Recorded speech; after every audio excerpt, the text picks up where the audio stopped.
Mams, Hernando, Disco, won't you solo go? Show off your photos, throw out your Twinkies, throw up your ho-hos, tuck in them pinkies, them shits a no-no. The first Florida man was Fernando de Soto, brought to my attention by the man with the mojo, my 8th subscriber, I'm up at Goso, jump in them Sinkies and dump them mimosos. The first Florida man was Hernando de Soto. First Florida man was Hernando de Soto. First Florida man was Hernando de Soto. Hello, everybody, and welcome to a very special Thursday night show. I set a goal. I said I'd do an extra stream this month. If you guys hit the goal, you hit the goal, and here I am. And I brought with me my friend, Cowboy Criminology. How are you? I'm doing well. Thank you for having me. It's good to see everybody. You'll see him in my chat from time to time. He's the one that wrote this book that I always plug. Every time we talk about one of the cases that's in the book, I'm like, oh, you guys should get this book on Amazon. It's really good. But we've known each other. I think the first time you came on my show was like a year ago or so, maybe a little longer. Little over a year ago, yeah. I forget which case it was that I found your channel. There was some case that was it wasn't very well known, and I was looking for more. The Levi Smith case. That was it. It was the Levi Smith case. And so I was looking for more information on it, and I stumbled across his channel. I'm like, this guy is really underrated YouTube channel. People need to know about this guy. So if you're not subscribed, his link is in the description below, and I'll throw it in the chat too once we get the video going. But the reason why I wanted to have him on is because you've been in law enforcement for a long time. I don't know how many years. A lot. And you just recently started learning about lie detector tests in your legal education, correct? Well, I've known about lie detector tests, but this was my first time actually seeing. That's what it was. Not to get too deep into what I'm doing, but it was my first time actually observing a lie detector test from start to finish, and there's a reason they're not admissible in court. Gotcha. Okay, so I wasn't sure if we were going to agree on lie detectors or not, but that sort of confirmed it for me. Because cops like the lie detector tests. I'm just saying they do, and I don't know why. Well, I think the video that we're going to play today, I think, kind of gives away why it's a tool. It's a tool in an investigator's tool belt, and it's not necessarily. It's more of a mental thing. But we'll get into all that. I would agree with that. Yeah, that's a great assessment of that. So if you're new here, if you're here from Derek's channel, please subscribe. Why not? I live stream twice a week. Usually it's with my co-host, my regular co-host, Kfar, and we watch body cams and we make fun of dumb criminals. It's kind of fun. It's not as serious as like the topics. The last time you were here, we talked about people like hiding in people's walls and frogging. Frogging. Yeah. I thought I turned my ringer off. Apparently not. That was a good video though. Yeah, but man, that's some creepy stuff. I can't. Oh, it was super creepy. It was super creepy. That family in Hawaii came back and he was trying to do experiments on them and stuff. It's crazy. That was wild. Yeah. Crazy. That was insane. And your channel is about a lot of serious stuff as well. So my booze and body cam show is a little lighter. It's still about crime. It's just a little lighter than, It's a different perspective. Perspective. Exactly. Mine's more of a master's level education in criminology, and yes, you're a little more levity. Yeah, a lot more levity on your channel. Absolutely. Exactly. So let's get into it. This is a Matt Orchard video, and it's called The Lie of the Polygraph. And Killamilla and I covered one of his videos a couple of weeks ago, and it went really well. And I'm looking forward to getting into this one. And then if you have comments to make, I'll stop it every so often, but just start talking and I'll pause it, okay? Okay. If you enjoy this content, why not consider supporting it on Patreon? Perks include early access to new videos, Easily if someone's lying or not. All you have to do is answer yes or no. All right? You killed Blair Watts. Give it a whirl. Have you killed me?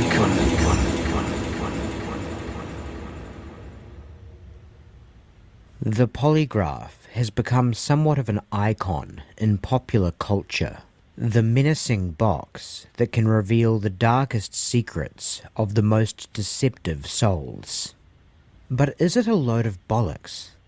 That's a question that this video will attempt to convincingly answer in the affirmative over the course of the next hour. But before we get into the finer details of the technology, it's worth providing a quick primer on its history. A history of the polygraph. The year is 1921. Charlie Chaplin debuts his first feature-length film. Warren G. Harding is sworn in as the 21st President of the United States.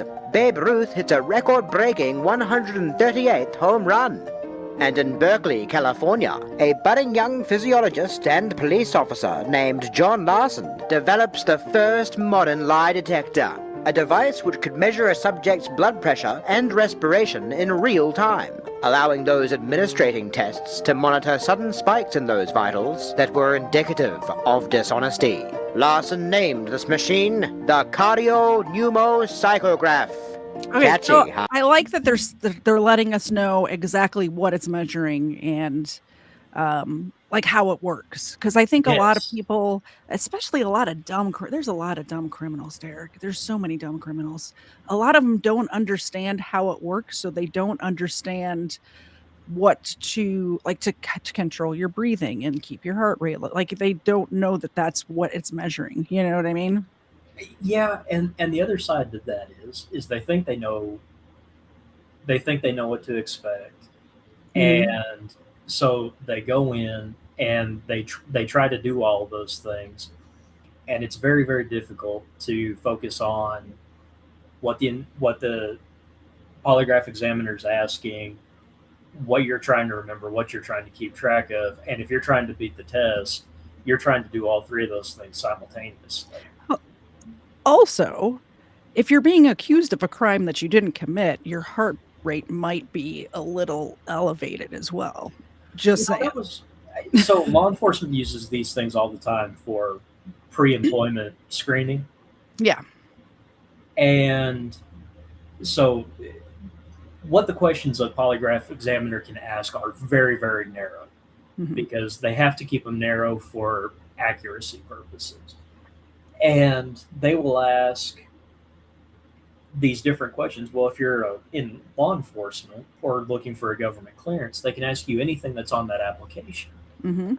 And if the one thing standing in between you and getting that job that's going to allow you, um, to provide for your family is this little box, yeah, I'm probably going to be very nervous when you ask me specific questions, because now I'm thinking, is did I omit anything? Did I answer that Yeah. truthfully and accurately? Like they ask you if you ever stolen anything, and then you write down, well, no. And then in between the time you wrote that on the application, you remember, oh crap, when I was 5 years old, I stole that pack of gum. Right. And Yeah, my like mom we're- made me take it back, and I totally forgot about that. Like, and then you get all in your head, and it's bad for your heart rate, I imagine, and your breathing Yeah, and your blood incredible. pressure. Yeah, because then you start thinking, you're second guessing yourself, Yep. and it's not necessarily that you're lying. I see Nancy asked a question about how do you know if someone's lying, uh, looking at body language. Nancy, if you look at um, my Sarah Boone videos, I do a whole breakdown about her body language in the interview and interrogation, and I I got a little static from Dan D True Crime, because he was making fun of me for spending 30 minutes talking about the setup of the room. But if you watch the Makes a video, difference. it does make it makes a huge difference. Yeah. But there's a lot of things that kind of need to be contextualized. But yeah, if you go back and watch the Sarah Boone videos, you will actually see me point out body language. And there's There's another video I did about a potential serial killer at a marina in Texas, and I go through the boyfriend's body language when he's being interviewed. Yeah. And it was about 50-50, but I was leaning towards bringing him in for more questioning, and he ended up being the killer. Well, jeez. There's something else that I noticed, because I watch a lot of these. I've never been in law enforcement, but I do watch a lot of interrogation videos in my free time. But they always have a very casual conversation to sort of get a baseline first. So they're not putting any pressure on it first, so they can kind of see how this person communicates and what's normal for them. So that way, when they start lying and they start having tells, like you can, it's kind of the same way that a poker player can tell if somebody's bluffing.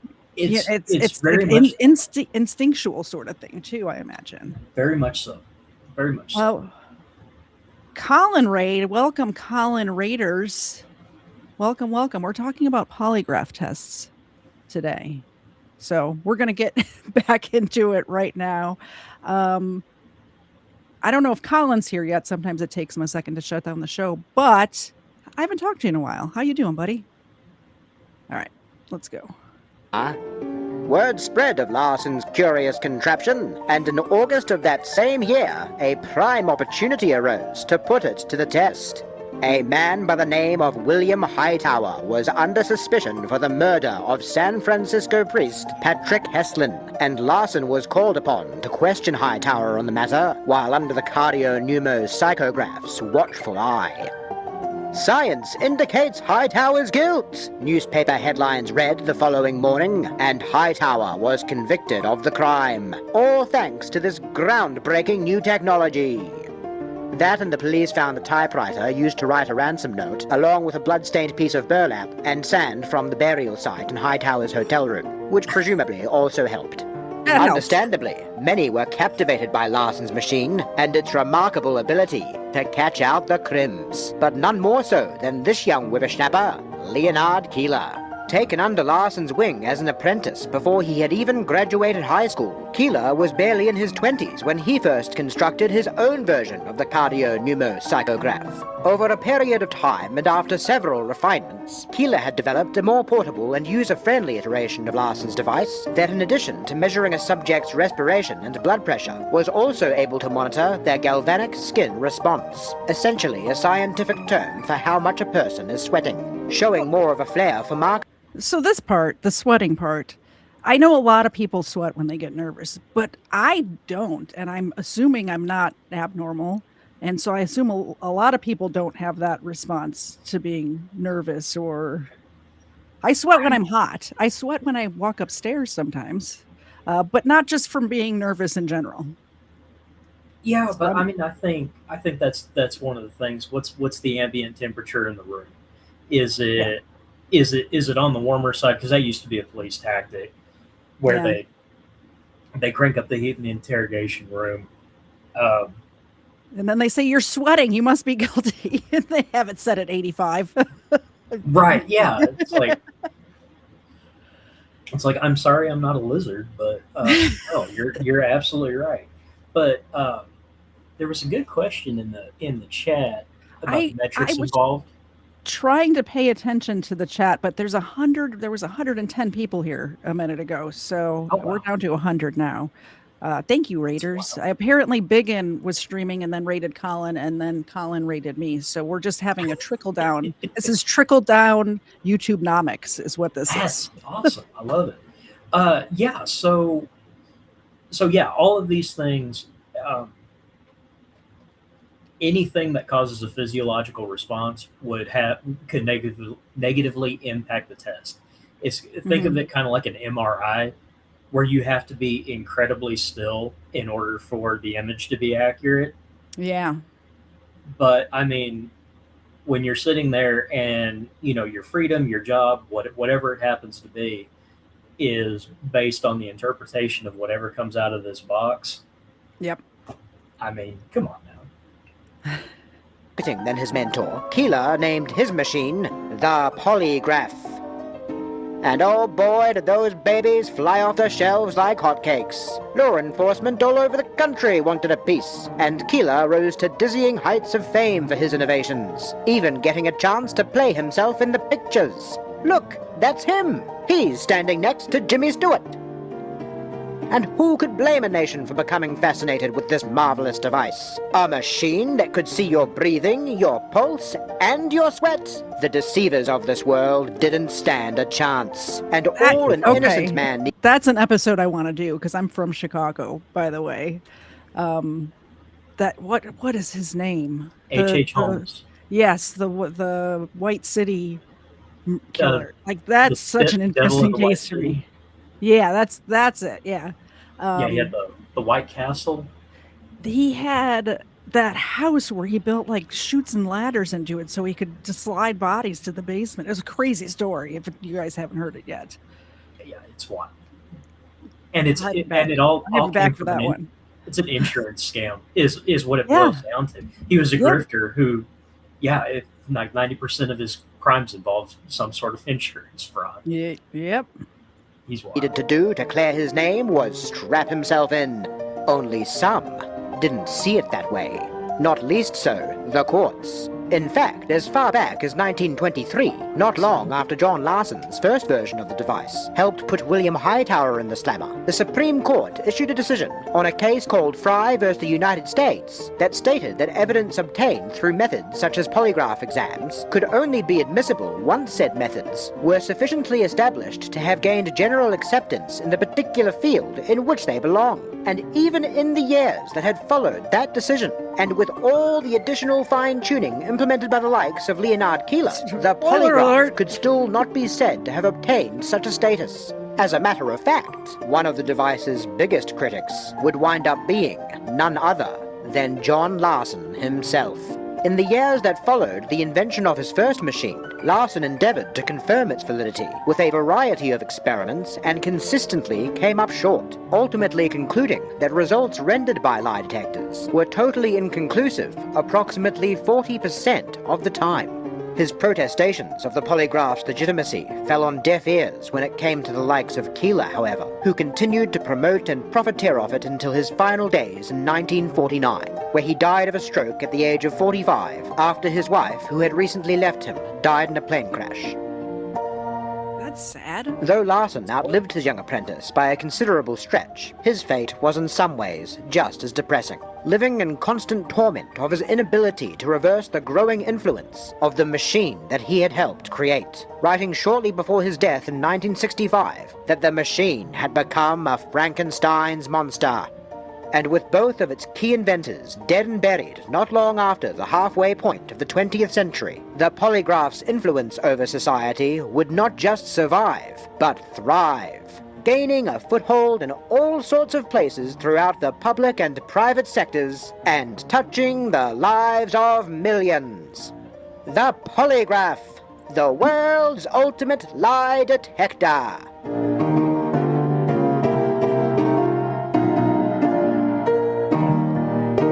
So I think the first time that I really watched a polygraph was that Chris Watts case, where I was watching somebody covering his, interviews, his interrogations, who were explaining the polygraph and how it worked and stuff like that. So that wasn't even that long ago. And before that, I was an idiot and thought, man, I would hate to take a lie detector if I was guilty, because like they could just tell if you're lying. Apparently that's not how it works. Yeah. So have you ever watched the show Lie to Me with Tim Roth? I don't think so, no. Oh my gosh. Okay. You have homework. I don't get out much. You're going to like Kfar brings up movies all the time. I'm like, I watch a lot of documentaries. So the show Lie to Me with Tim Roth as the lead is based on the work of Dr. Paul Ekman.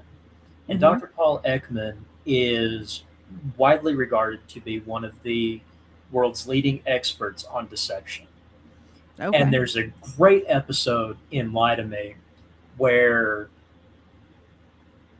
one of the alphabet soup organizations in the government comes to him with this pocket-sized polygraph test that's supposed to have this just insane accuracy. And Tim Roth goes to this box and he opens it up, and there ends up being like this huge ostrich egg in it. Okay. And he walks over to the guy who's trying to sell his supervisor on this polygraph exam, and he hands the egg to the guy, and he's holding it, and all of a sudden the egg just cracks when he asks him a question. And he said, "Oh, well, according to this tribe, you would have been found guilty."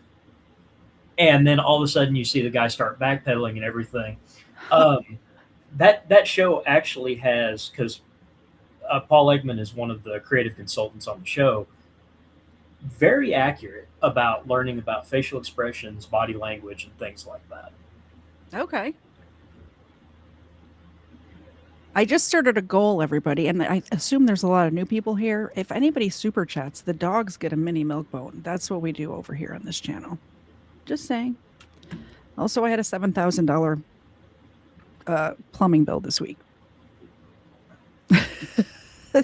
So what does it actually do, exactly? The polygraph monitors, in real time, a person's respiration using two rubber tubes called pneumographs, which are strapped around the subject's chest and abdominal area, their blood pressure and heart rate, using a blood pressure cuff attached to their arm or sometimes their leg, and their sweat, typically using two electrodes that are strapped to the subject's fingertips. In some instances, a subject's physical movements are also monitored, using an activity sensor pad placed on their seat. Sorry to pause again, but the entire chat is telling me I need to watch this show, so I made myself a note. I'm going to go find the show and watch it.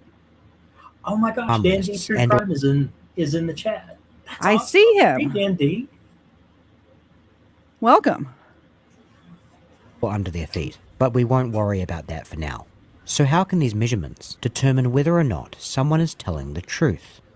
Well, they can't. But before we start beating the drum on that too hard, here's the thoroughly discredited logic behind how they can. During a polygraph exam, a subject is asked a series of questions, categorized as irrelevant, control, and relevant. The subject's physical responses to these questions are fed back to a chart via the instruments we've just gone over. Irrelevant questions are purposely innocuous. Are you sitting down?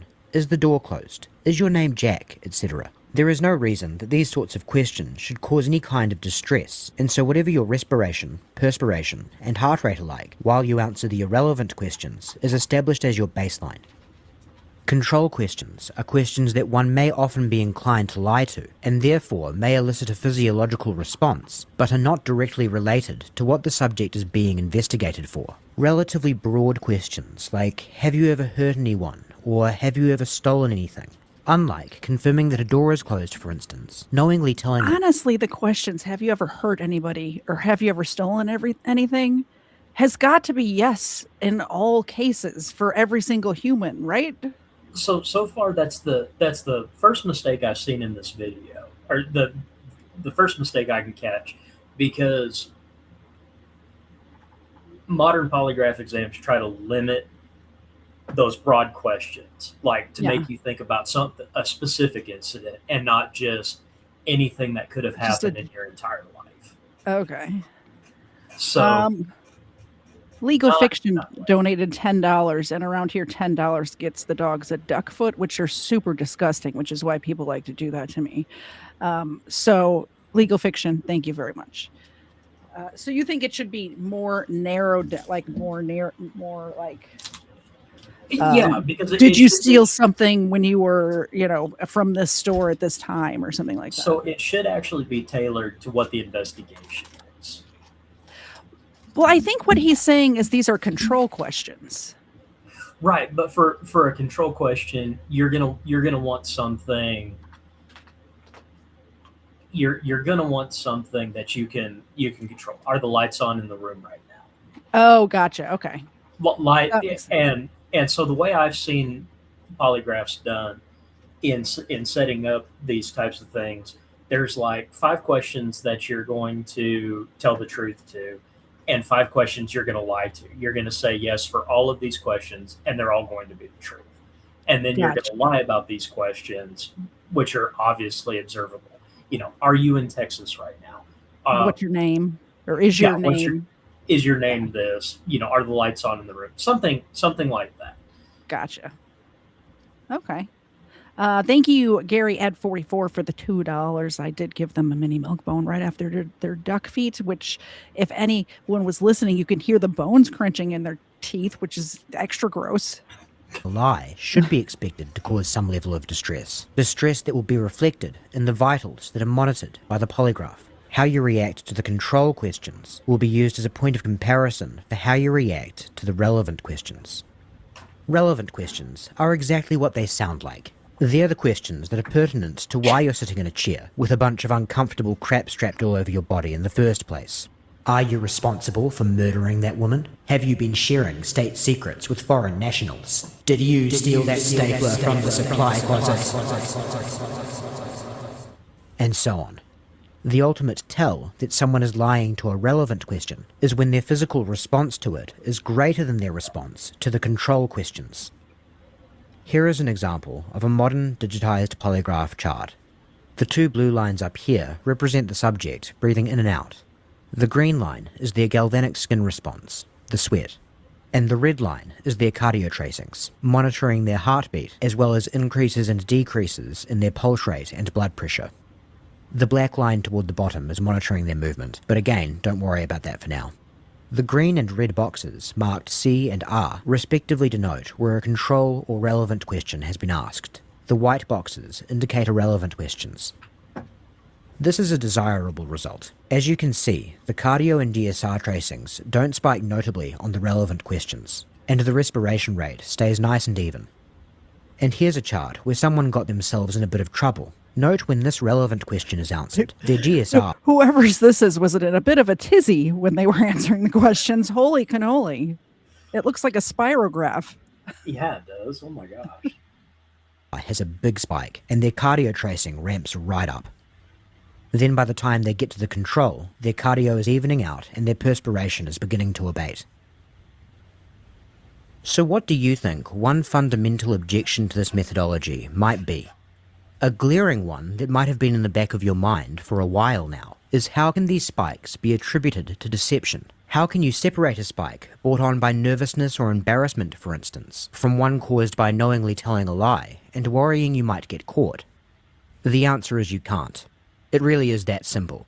There is absolutely no area of science, let alone polygraph technology, that differentiates between lying-related sweat and lying-related spikes in cardio activity, and sweat and cardio activity brought on by any number of other factors. Polygraph operators and companies will often deny it's this simple, and say that there are ways their device can make such distinctions. But the thing to note is that it invariably ends there. Maybe he was uncomfortable with the question. No. No?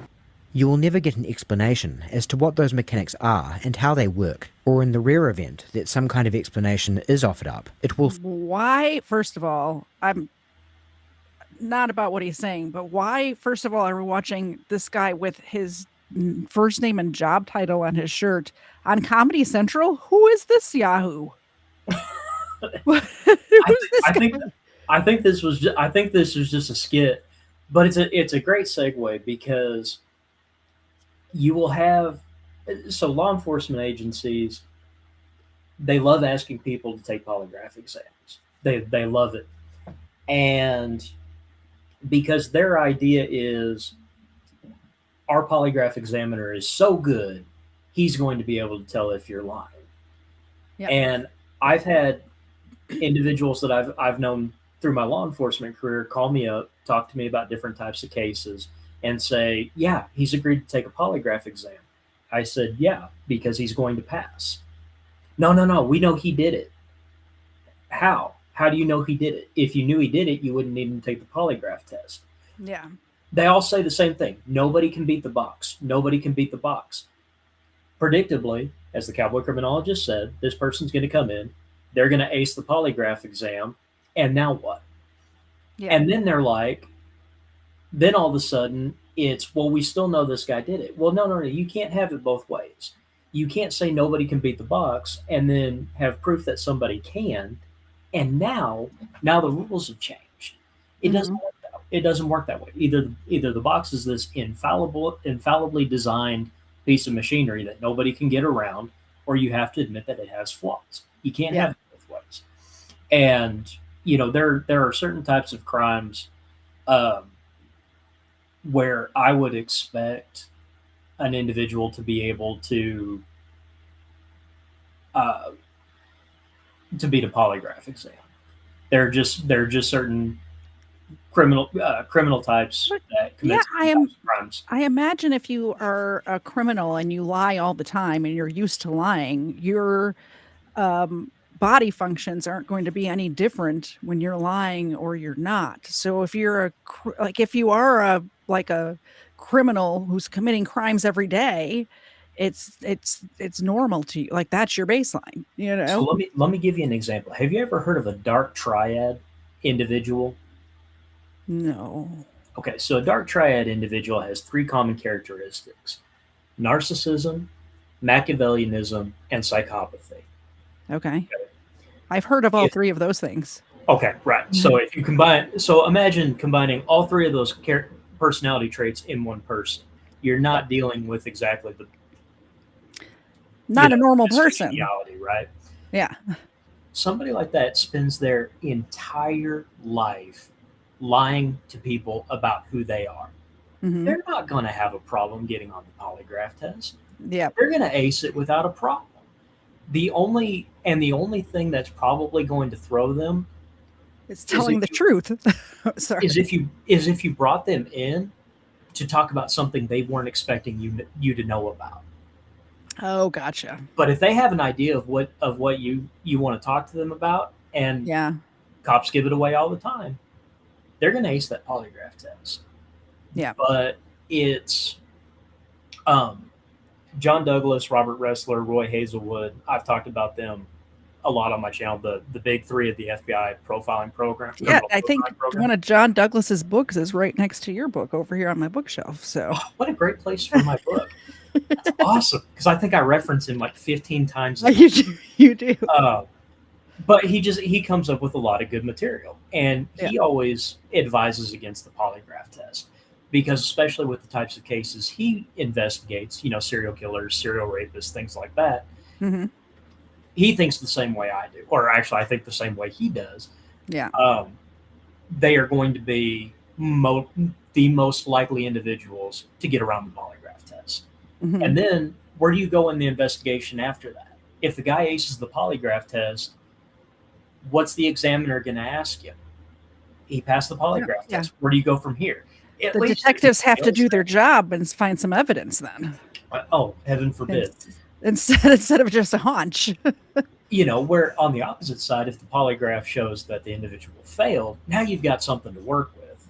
But I think we'll get into that a little later. So I'll save my commentary on that right now. Okay. Falter under the most basic of scrutiny, because control is designed to offset the conflation of lying responses with other stress responses just don't exist. It's not that something is in place that's supposed to serve this function, and that thing just doesn't work. It's that there is no such thing. Period. A polygraph measures your respiration, perspiration, and cardio activity, and that's all it does. It is a prop. That prop, however, can be rather scary in some circumstances. Something that a man by the name of Doug Williams discovered years before becoming a polygrapher himself, and then eventually America's leading crusader against the machine. Williams' story is an interesting one. While enlisted in the United States Air Force in the mid-60s, Williams, unbeknownst to him at the time, came to be considered for a position as a White House communications advisor due to his seemingly spotless record. In order to get that job, though, you have to simultaneously pass background investigations from every agency whose material you will be handling, which is every agency in the government. They gave me this number to call. So I caught a plane, flew into D.C., and called that number. It was a Marine Corps guard from the White House, picked me up in a limo, took me over to a place over in Georgetown, a little underground parking garage of some sort. Kind of ominous looking. You pull in there. It's completely empty and dark except for one hallway that was open on the right-hand side of the deal. Said, all right, get out and go down to that room at the end of that hall. Said, I'll be waiting for you when you come back. I walk in there, this big fat bald guy smoking a cigar, claimed he was from the CIA. He was sitting there with his old gray government desk, leaning back in his little roller chair, and had a chair for me with armrests on the front of the desk. And he had the instrument. I didn't even know what the fuck it was. It just had tubes out of it and straps and what have you, and dials and needles. And he said, sit down. On that table now, there's a polygraph, all the instruments for pneumotubes and all that shit. and then the government issued 45 automatic. He says, one of two things is going to happen here. He said, if you fail this lie detector, I'm going to take this 45 and blow your fucking head off. But if you pass it, then you get to go work in the White House. So that's one of those two things going to happen here. Evidently, he passed, because Williams did go on to work at the White House, head very much intact. How is that not supposed to elevate your heart rate? Like, how? Like, I don't understand. The legal term for that is coercion. Yeah. And the Constitution and the Supreme Court take a very, very dim view of that kind of behavior. I'm wondering now, just hearing this story, I bet my husband has taken polygraphs before, just for his security clearances and the jobs that he had after the military, maybe in the military. I don't know. You were a Marine too, right? Do they give you polygraphs? I did take a polygraph a couple of times when I was in the Marines, but it was more for educational purposes. Oh, gotcha. Because when I went in, I was 20 years old. I had no history. Like, there was no, they weren't putting me on a, they weren't putting me on a, they weren't going to waste the time or money. Of course, they probed me in every other possible way you could imagine, because I was part of the Yankee White program. And so, for those of you who don't know what that is, that's Presidential Guard, Embassy Security, Fleet Anti-Terrorism team, security team. So you've got to have a higher level of clearance for that. Mm-hmm. I used to joke with some of my COs that I couldn't talk to them about certain things because they didn't have the same clearance that I did. So really good way to get somebody's goat. I know after the military, he worked for different contracting, like different government contractors, where when he was going back over to Afghanistan and Iraq, and he had to have some sort of higher security clearance than he had even when he was in the military. So I'm pretty sure he probably had to do this stuff. I know they did a whole background check, and like even they did like background checks on me on you because I was married to him. I'm like, oh, okay. Got to make sure you're not a Russian agent or I've been cleared. I've been cleared by the United States government, so I'm good. Although that was in like 2007, so maybe I've done some stuff since then. You guys will never know. Handling communications for President Lyndon Johnson for 3 years, and then Richard Nixon for 6 months. As prestigious as a job reporting directly to the President of the United States may be, it also proved to be a drain on Williams over time, and he began looking for a career transition. Well, I joined the police department because they were giving a 6-month early out if you joined the police department in your hometown, because they were out of young men to join the police department because they were shipping everybody to Vietnam. So they came along with this program saying, we'll give you 6 months early off your enlistment if you'll join the police department in your hometown. I said, well, I'm gone. I'm out of here. Worked a couple of years patrol, and then worked up in headquarters. I was trying for a detective, but I wasn't really getting anywhere. And I said, it's a long haul to make. And I was really having my sights on. Anyway, I was cruising down the hall, and I see this notice for a job opening. They wanted a polygraph operator, and it held the rank of sergeant, immediate promotion to sergeant. And I got the job. And so, several years after his first rather dramatic encounter with the polygraph, Williams had become reacquainted with the mysterious black box. Only now, he was sitting on the side of the table, once occupied by the cigar-smoking spook. It would still be some time down the road before he became its most vocal critic in the nation, but that's not to say that Williams did not have some skepticism of the polygraph when he began working with it. From day one, I knew it was bullshit. I absolutely was certain this is bullshit. There ain't no damn way they can detect deception with this contraption here. But I also knew it was one hell of a good prop for a good interrogator. And if there's one thing I was a damn good interrogator. And I thought, boy, I can use this to good advantage here. I said, I'll go back. I'll bust me a bunch of criminals with this stuff because I will scare the shit out of them, which I did. But I knew from the get-go it wasn't no lie detector. The polygraph's role as an interrogation prop is the single most important thing you need to appreciate when understanding what its true purpose is. If everybody knows this, why are they using it? Like, I could see to use it to bust criminals or whatever, but then why are they using it to give people security clearance? Like, this seems to be a well-known thing. People are in love with it, and so I've given this some thought since we talked about this a couple weeks ago. Yeah. There's two reasons that people do it. One, if something goes south with a hire, whether it's law enforcement, whether it's security clearance, whatever it is, they want to be able to say they did everything they could. They used every tool at their disposal to try and find this individual. Okay. The other less glamorous and less altruistic is, I don't know. We've always done it this way. I had to do it. The guy before me had to do it. So that makes more sense. Those are the only two things I can think of.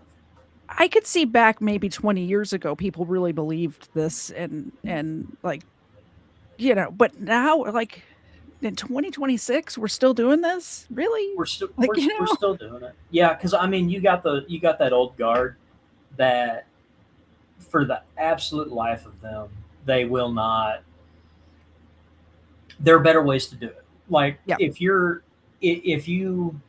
have to rely on the box in order to get a confession, either you suck at collecting evidence, you suck at interview and interrogation, or you got the wrong person. Yeah. You know, I've talked many times in watching my videos about signs that I'd expect to see in somebody who was guilty, who was trying to be deceptive, who was trying to do certain things.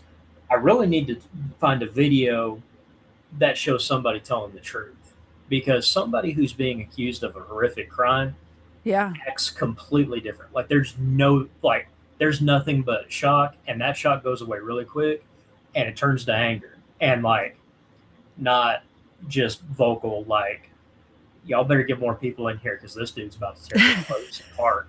Kind of, it's a completely different thing. Okay. I really need to find some videos that show that.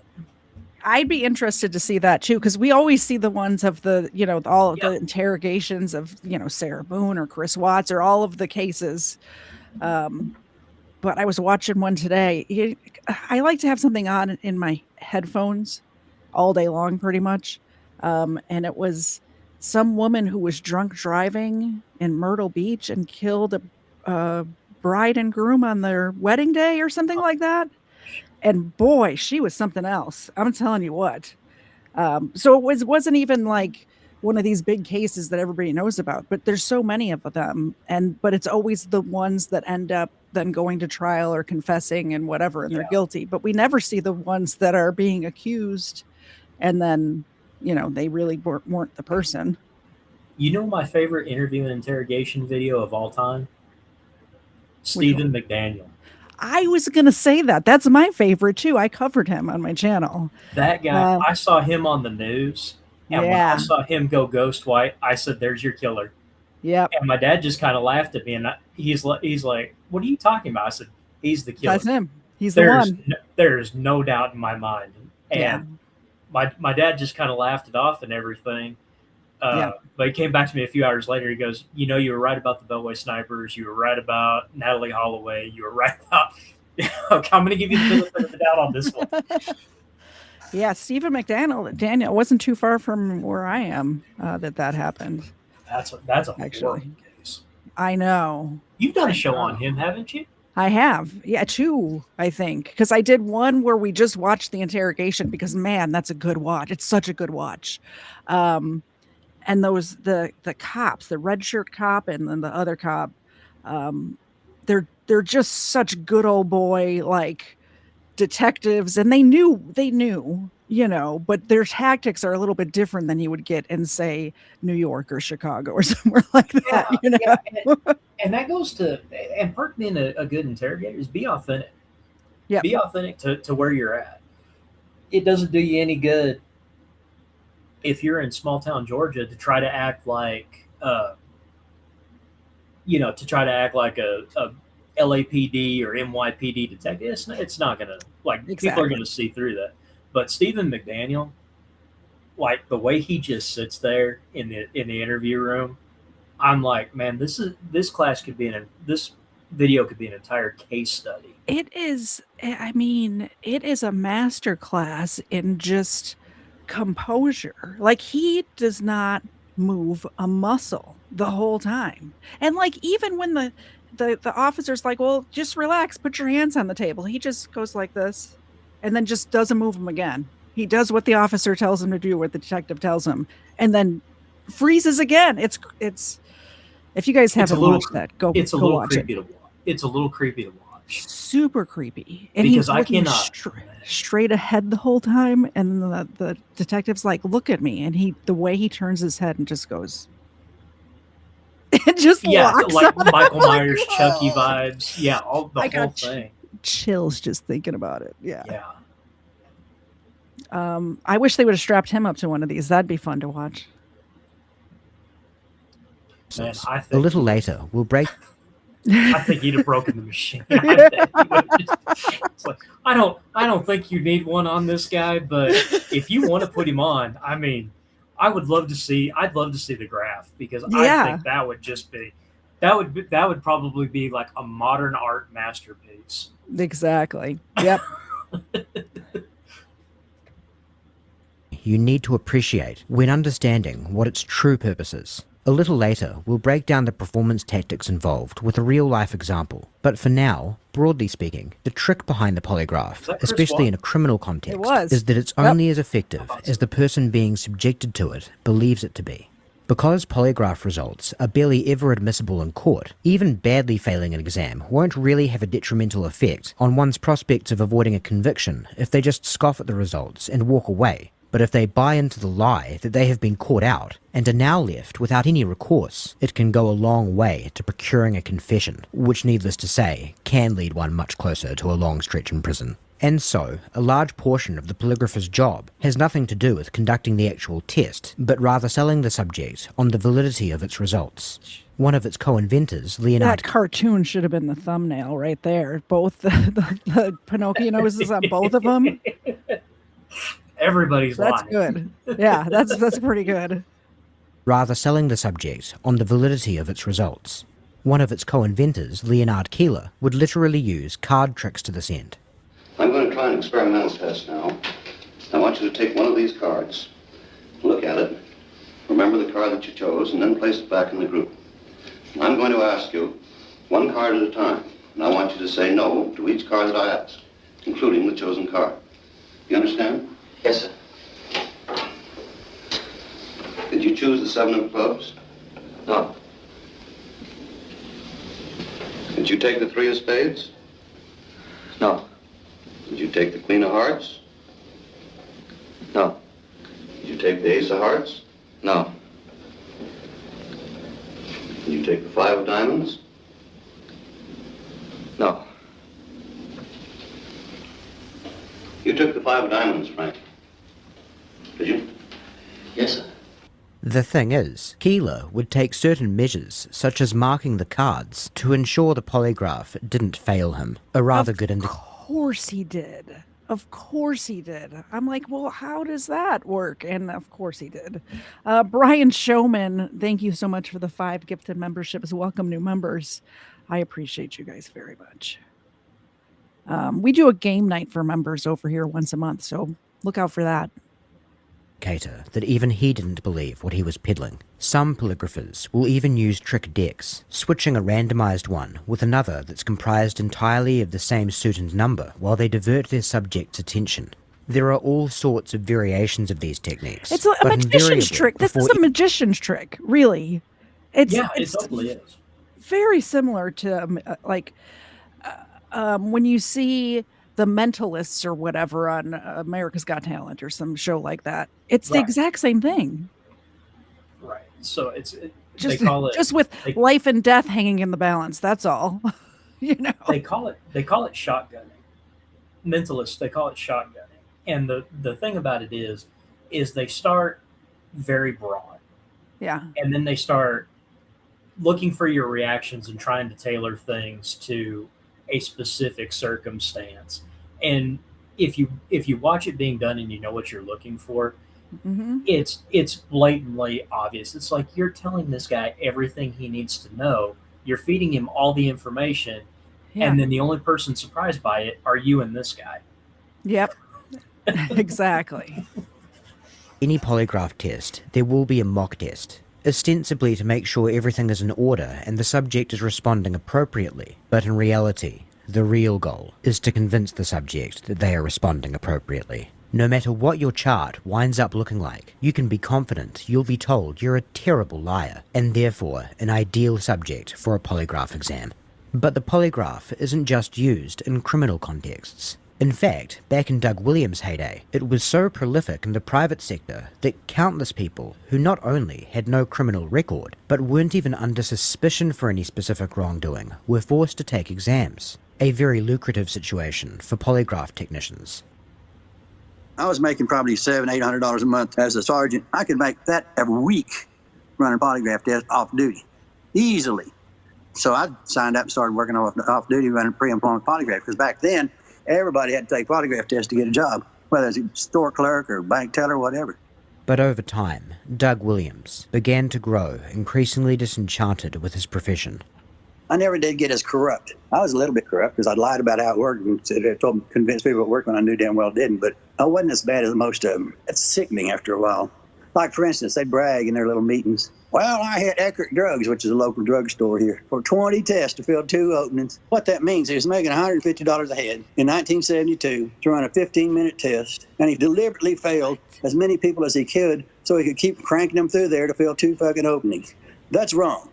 There's no other way to frame it. That's wrong. Now, they started taking it even further. They started using it as a requirement in federal government. I'm sorry. Every Imagine being somebody who needs a job to feed your family and you get passed up for your pharmacy job at Eckerd Drugs because a polygraph guy wants to make another $150 polygraphing the next guy. That certainly puts another spin on that, doesn't it? That's messed up. Dang. With intelligence or police. Or yeah, it's like, what? Yeah. Gary at 44 for $2. F. Lee Bailey had a TV show in the 80s with a polygraph. I don't remember that, but I believe you. There you go, Ava. I think Dandy True Crime referenced Maury. Yeah. You are not the father. Now, I think paternity tests are a little more reliable than the polygraph tests. But wait, Maury did polygraphs too, though, didn't he? Maury did do polygraph tests, but yeah, I guess I got two shows. It was probably with the polygraph guy from the Comedy Central. It's probably the same polygraph tester. Polygraph says any law enforcement in the federal, state, or local government has to take a polygraph test. That's bullshit. We're relying on a total fraud to protect our national security. He kept on with it for a while though, rationalizing that even if the machine was fundamentally a fraud, it still did some good. Until I figured out how to control every tracing on the chart myself. Some buddies of mine came in. I was starting my day shift, and they were finishing up the midnight shift. They came in for a cup of coffee, and they was telling me about a chase they got into the night before. He was shooting at us, we was shooting at him. My partner lost control of the car. We went out across the bar, dead store, through a barbed wire fence, said, man, pucker factor was way up there. Man, I was pinching donuts out of that seat. I thought, pucker factor? I heard that in Vietnam, too. Pucker factor. That means they're going down a trail, scary as hell, and your asshole's tightening up because you know you're going to get shot in the next second or two. So I said, okay, well, that's a physiological response to fear, isn't it? I hooked myself up to polygraph, tightened up my anal sphincter muscle like I was trying to stop a bowel movement, blew out the best cardio tracing you ever saw. Now I know how to control everything. I know what the breathing pattern looks like, and I know the GSR mirrors the blood pressure. Because the blood pressure increased, GSR goes along with it. I got control of everything. Now all I got to do is figure out which question is which, when to react, when not to, and I've got it wired. The pucker factor. To clarify exactly what Mr. Williams' discovery was, after observing that the tightening of one's anal sphincter is a physiological response to fear, he wondered if it could essentially work in reverse. If you clenched those muscles... Everyone in the chat right now is trying it. I know you guys. You're all sitting there doing it, aren't you? I know. With the corresponding physiological tracings... Right? That's just a different type of country boy right there. Yep. Even in the absence of actual fear. And he found that is precisely what happened. A sphincter says what? Whatever you want it to.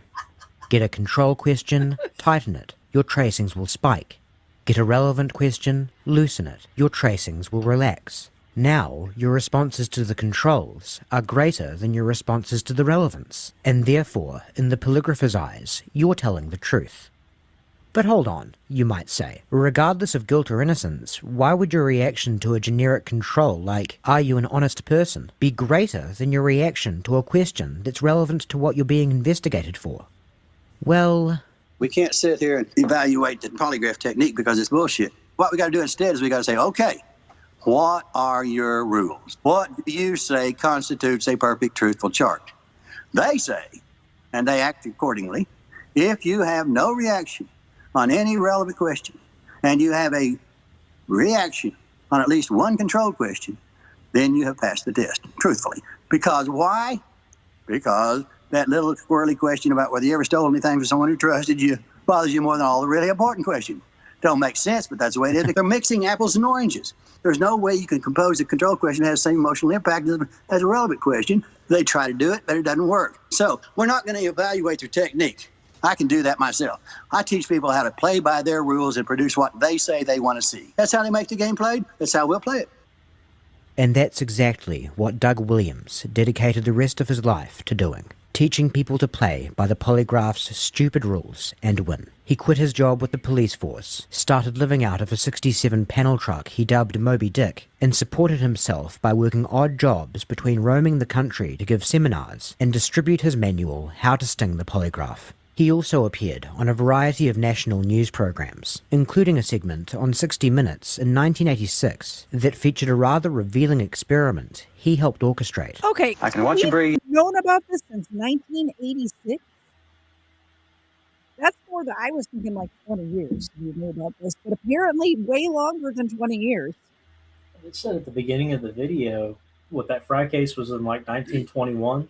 Yeah, And they didn't think it was scientifically valid then, and here we are in over 100 years later, 105 years later. Yeah. It's still not valid. It's still not valid in court. Wow. But I'm just surprised that it was on a national news show in 1986. Like, I could see the stuff back then. It probably wasn't as publicized, but this is a national news show, and people still. I don't know. It's beyond me. I can watch two fingers sweat, and I can watch your heartbeat. How can I presume to say that I can tell whether you've lied? So, can a lie detector tell whether someone is innocent or lying? We went to a CBS-owned magazine, Popular Photography, to help us find out. 60 Minutes researcher Janet Tobias posed as the personnel assistant for the magazine. She called polygraph companies and told them a Nikon camera and lens had been stolen, and that she needed their services to help find the thief. In fact, no camera had been taken, but 4 Popular Photography employees, aware of what we were up to, agreed to take lie detector tests. Oh, I like Julia, where this an is editorial going. secretary, Bob, a part-time secretary who also sings in a rock band, Lorraine, who is a production editor, and Paul, who helps put together the proof pages for the magazine. Their only assignment was to tell the truth. For 2 hours, Kevin Cassidy of Spartan Security Services tested Julia and then Lorraine. Last week, did you steal that Nikon 2000 camera and zoom lens from the equipment? No. He said neither of them had stolen the camera. But earlier, when Cassidy first arrived, we had given him a tip. We told him the thief might be Paul. Paul didn't know that we had implicated him. And remember, no camera had been taken. Last week, did you steal that Nikon 2000 camera and zoom lens from the equipment room? No. You had any trouble with the local? He told Paul, "You come up very shy as far as truthfulness goes." He even filed a report which said that on key questions like, "Did you steal that Nikon 2000 camera and Nikkor zoom lens from the equipment room?" Like, quote, I wonder, first of all, poor Paul, by the way, he did nothing wrong. But I wonder if polygraphs like this have led to, and I'm sure they have, this is, I guess, a rhetorical question, but led to false confessions. Okay, Like, so if they think that I did it and the machine is saying that I did it, well, maybe I did do it and I just don't remember. Or, like, I'm just going to tell them what they want to hear because they know something I don't know. So I did a bunch of legal research, and I found a case here in Texas that a new trial was ordered after a post-polygraph confession was deemed to be coerced. Yeah. And so there's like 4 elements that the appellate court is going to look for the amount of time of the interrogation, uh, the setting. And so, even though this individual came in voluntarily to take the polygraph test, the polygraph examiner, you failed, you failed, you failed, you failed. Tell me what we need to know. Yeah. And eventually the examiner will screw up and start making promises that are outside of his purview. Yeah. But or maybe even giving away knowledge of the crime that then they'll say came from the person, even though it's the examiner or the detective or whoever else actually put that in their head. And they're like, yes, well, they had guilt knowledge, so obviously they did it, but they got that from somewhere. Law enforcement it's a horrible habit with a lot of veteran and a lot of rookie detectives. Yeah. What is this word? Pentanol? Pentothal? Pentothal harms. Yeah, well, useless. Polygraph equals safe. Oh, like the drug, sodium pentothal truth serum. Yeah. Sorry, reading's not my strong suit, obviously. Thank you very much for the super chat, though. The dogs also appreciate it. Look at Xena back there, just showing her ass. There we go. Thank you very much. I appreciate that. It is felt that the subject was deceptive.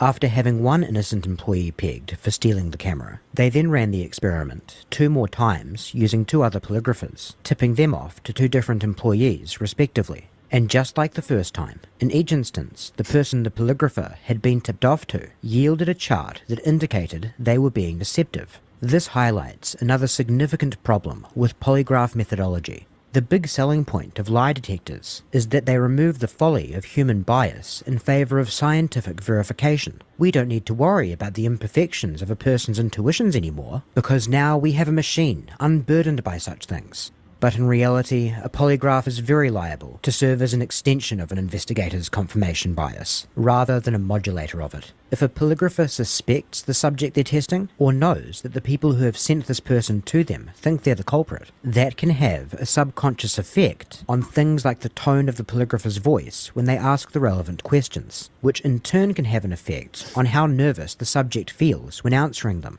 And that's in a relatively benevolent scenario. Other times, a polygrapher may have such an effect on their subjects on purpose, either because they're in collusion with the investigative body, or even for a purely selfish reason, such as... It justifies their existence. Look at what this guy admitted to me that you guys would never have found out had it not been for me. Boy, he's got some deep, dark secrets that we're hiding in there, and I'll weasel them out of him. But boy, you better owe me, because he could have slipped through if it hadn't been for me. As if Doug Williams' assessment of the polygraph wasn't already scathing enough, he goes as far as to argue that it even has a bias against honest people. So how does that work? Put simply, dishonest people tend to be less nervous when telling lies. They're well practiced in it, and there's all kinds of examples to... Yes? Did you have your hand raised? No, I was... I'm sorry. Oh, you were just reacting to this. I thought you were...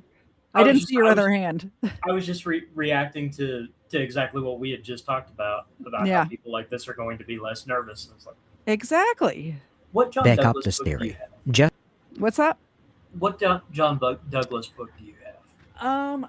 Is it Mindhunter? I think it is. I don't know.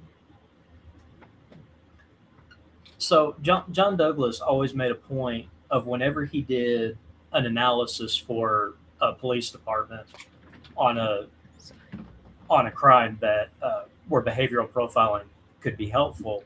Yeah, I always told them to keep your opinions to yourself. If you feel like you have to tell me, write it down on a piece of paper, put it in a sealed envelope.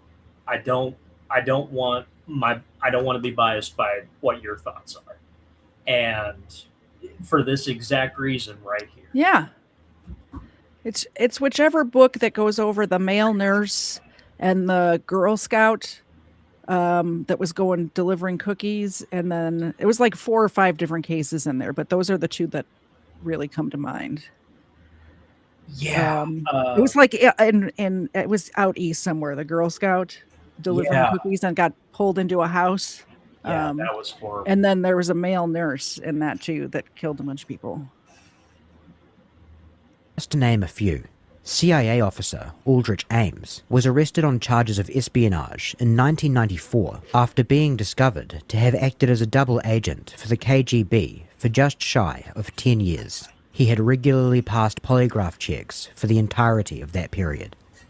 Defense Intelligence Agency analyst Ana Montes was arrested in 2001, also on charges of espionage, having acted as a spy for Cuba since joining the agency in 1985. She had regularly passed polygraph checks for the entirety of that period. Yeah. Edward Snowden was responsible for leaking a trove of classified documents from the NSA in 2013. This video will make no argument one way or another as to the righteousness of his actions, but that they were in breach. I mean, I'll make an argument for the righteousness of his actions if he doesn't want to, you know. People needed to know what was going on, so I don't know. His security clearances is beyond dispute. He passed multiple polygraphs before fleeing the country in advance of his disclosures. Throughout the 1980s and into the 1990s, dozens of women began disappearing and then winding up dead around the Green River and other dump sites throughout King County in Washington state. At one point in the long-spanning investigation, a cab driver named Melvin Wayne Foster came onto the radar of authorities after actually contacting the police, wanting to help. He had some suspicions of certain colleagues. Investigators spent a considerable amount of resources scrutinizing Foster as a significant person of interest, executing a thorough search of his home on 2 separate occasions, and keeping him under 24-hour surveillance for several months. To be subjected to that level of inquiry, you might think that there must have at least been some rather eye-raising circumstantial evidence around Foster. But no. The main driver behind authorities' concerns was that Foster had failed a polygraph. He was eventually cleared as a suspect after DNA samples he provided could not be linked to any of the victims. A DNA match was eventually found in 2001, implicating Gary Leon Ridgway as the infamous Green River Killer. Unfortunately, Goodness, there wasn't some other bit of evidence, like even like paint chip or a hair that matched his dog or something on one of those bodies, and he failed the polygraph. They would have locked him up forever back then. Yeah, and they wouldn't have been testing DNA. Like they would have thought, oh, we got him. So, and this guy would have just walked free, Gary Ridgway, you know? Yeah, he could absolutely have walked free. And I mean, he could have just relocated to the other side of the country and picked up where he left off. He and absolutely could have started over. You know, it's you know, and I think, you know, so I'm going into my 3rd year of law school, so I'm trying to be very careful and not give technical legal advice. But I mean, nothing you hear on the Katie's channel is ever nothing. But I mean, if you know the only thing that's going to clear you is DNA evidence, I mean, you know, but yeah, I mean that just kind of bolsters how subjective the polygraph results truly are. Yeah, exactly. That's crazy. Yeah. Ryan's saying, but the polygraphs aren't allowed in the courtroom. Yes, but if every single detective working that case believed it was him, who knows what kind of evidence would just show up at that point? You know what I mean? And the problem is, you get law enforcement officers are just terrible about this. They lock on to the easy suspect. Yep. Well, I mean, just like any murder mystery whodunit you've ever done, it's never the usual suspect. Never. Sometimes it is. Sometimes it's the husband. I mean, sometimes the wife poisoned the husband. Sometimes, you know. Right. But you got some cases like so I was working a burglary one time, and one of the officers was reviewing surveillance footage, and he locked onto this one guy. And I said, what makes you think it was him? Well, he was the only one in there after hours. How much of the video did you watch? I watched 2 hours of video. He comes in and he comes back a little later on. Did he take anything? Because I mean, the things that were missing were pretty substantial. Nothing you could fit in your pocket. Right. So But you watch 6 hours after that, and all of Mhm. a sudden you see the guy who actually stole the stuff. And they are not, let's just say nobody's going to confuse them for twins. Yeah. Okay. And so, he locked onto the easy suspect. He locked onto Yep. the person. And I think a lot of it had to do because he was a college age kid. He thought he could intimidate this kid into giving a confession. Yeah.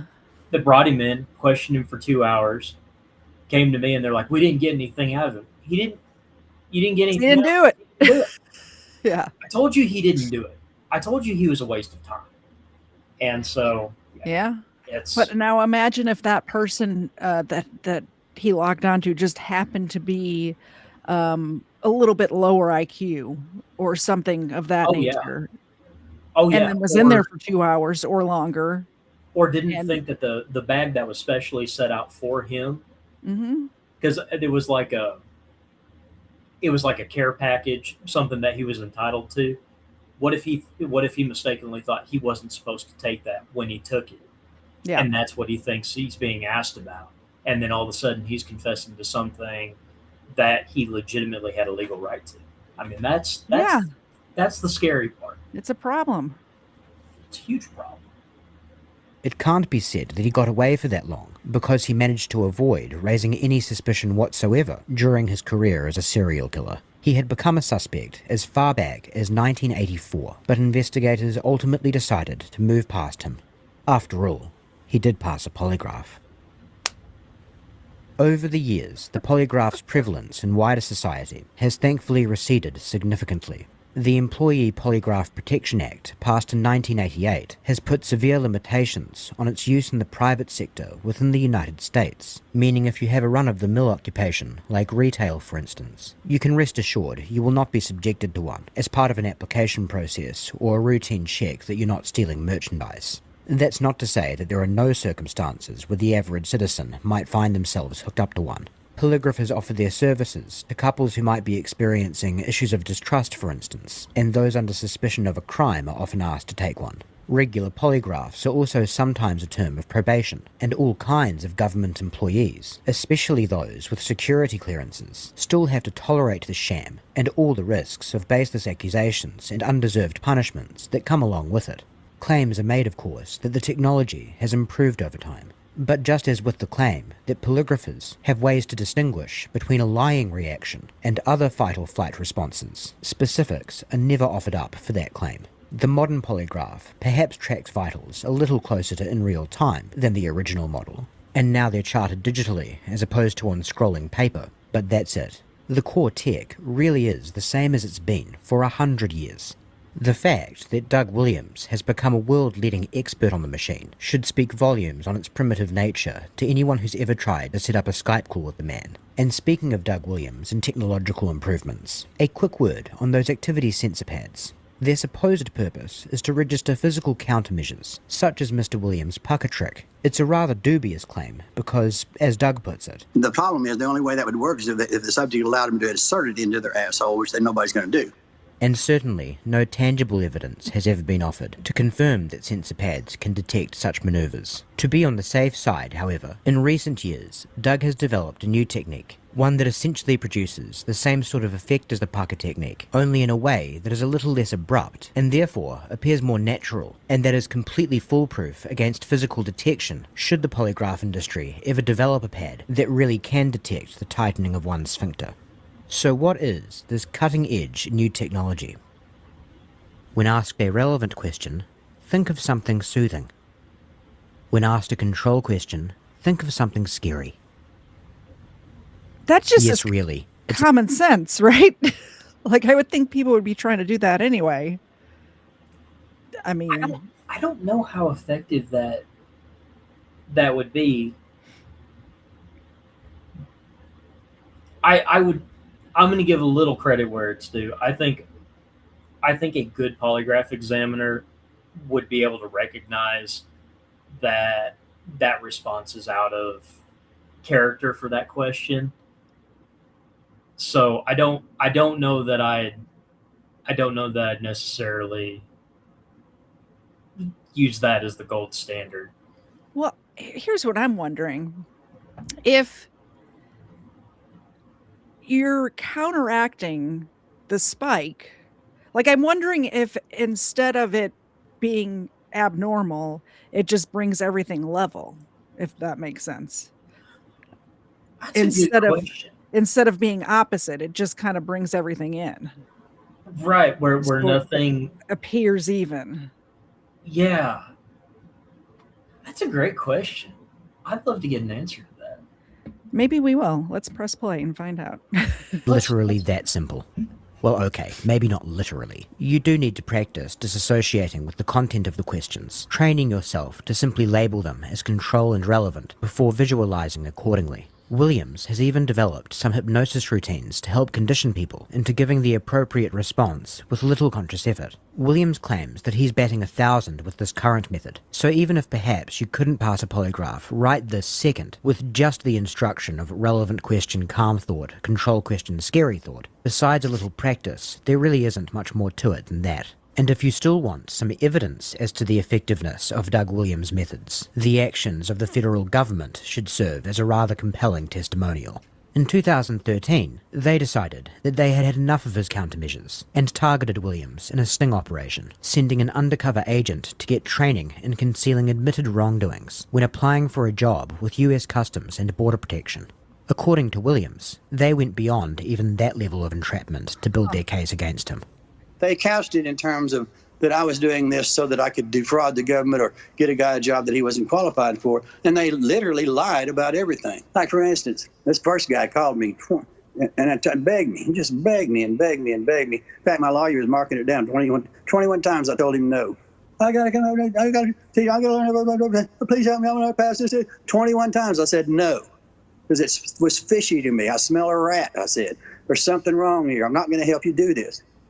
Finally, he says, to conclude our conversation, well, man, I'm not trying to beat anything. I'm not trying to get away with anything.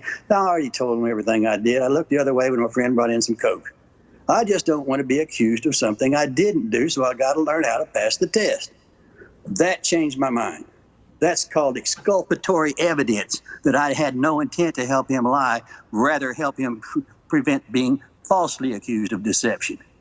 However, when they played that tape in court, that exculpatory evidence was strangely missing.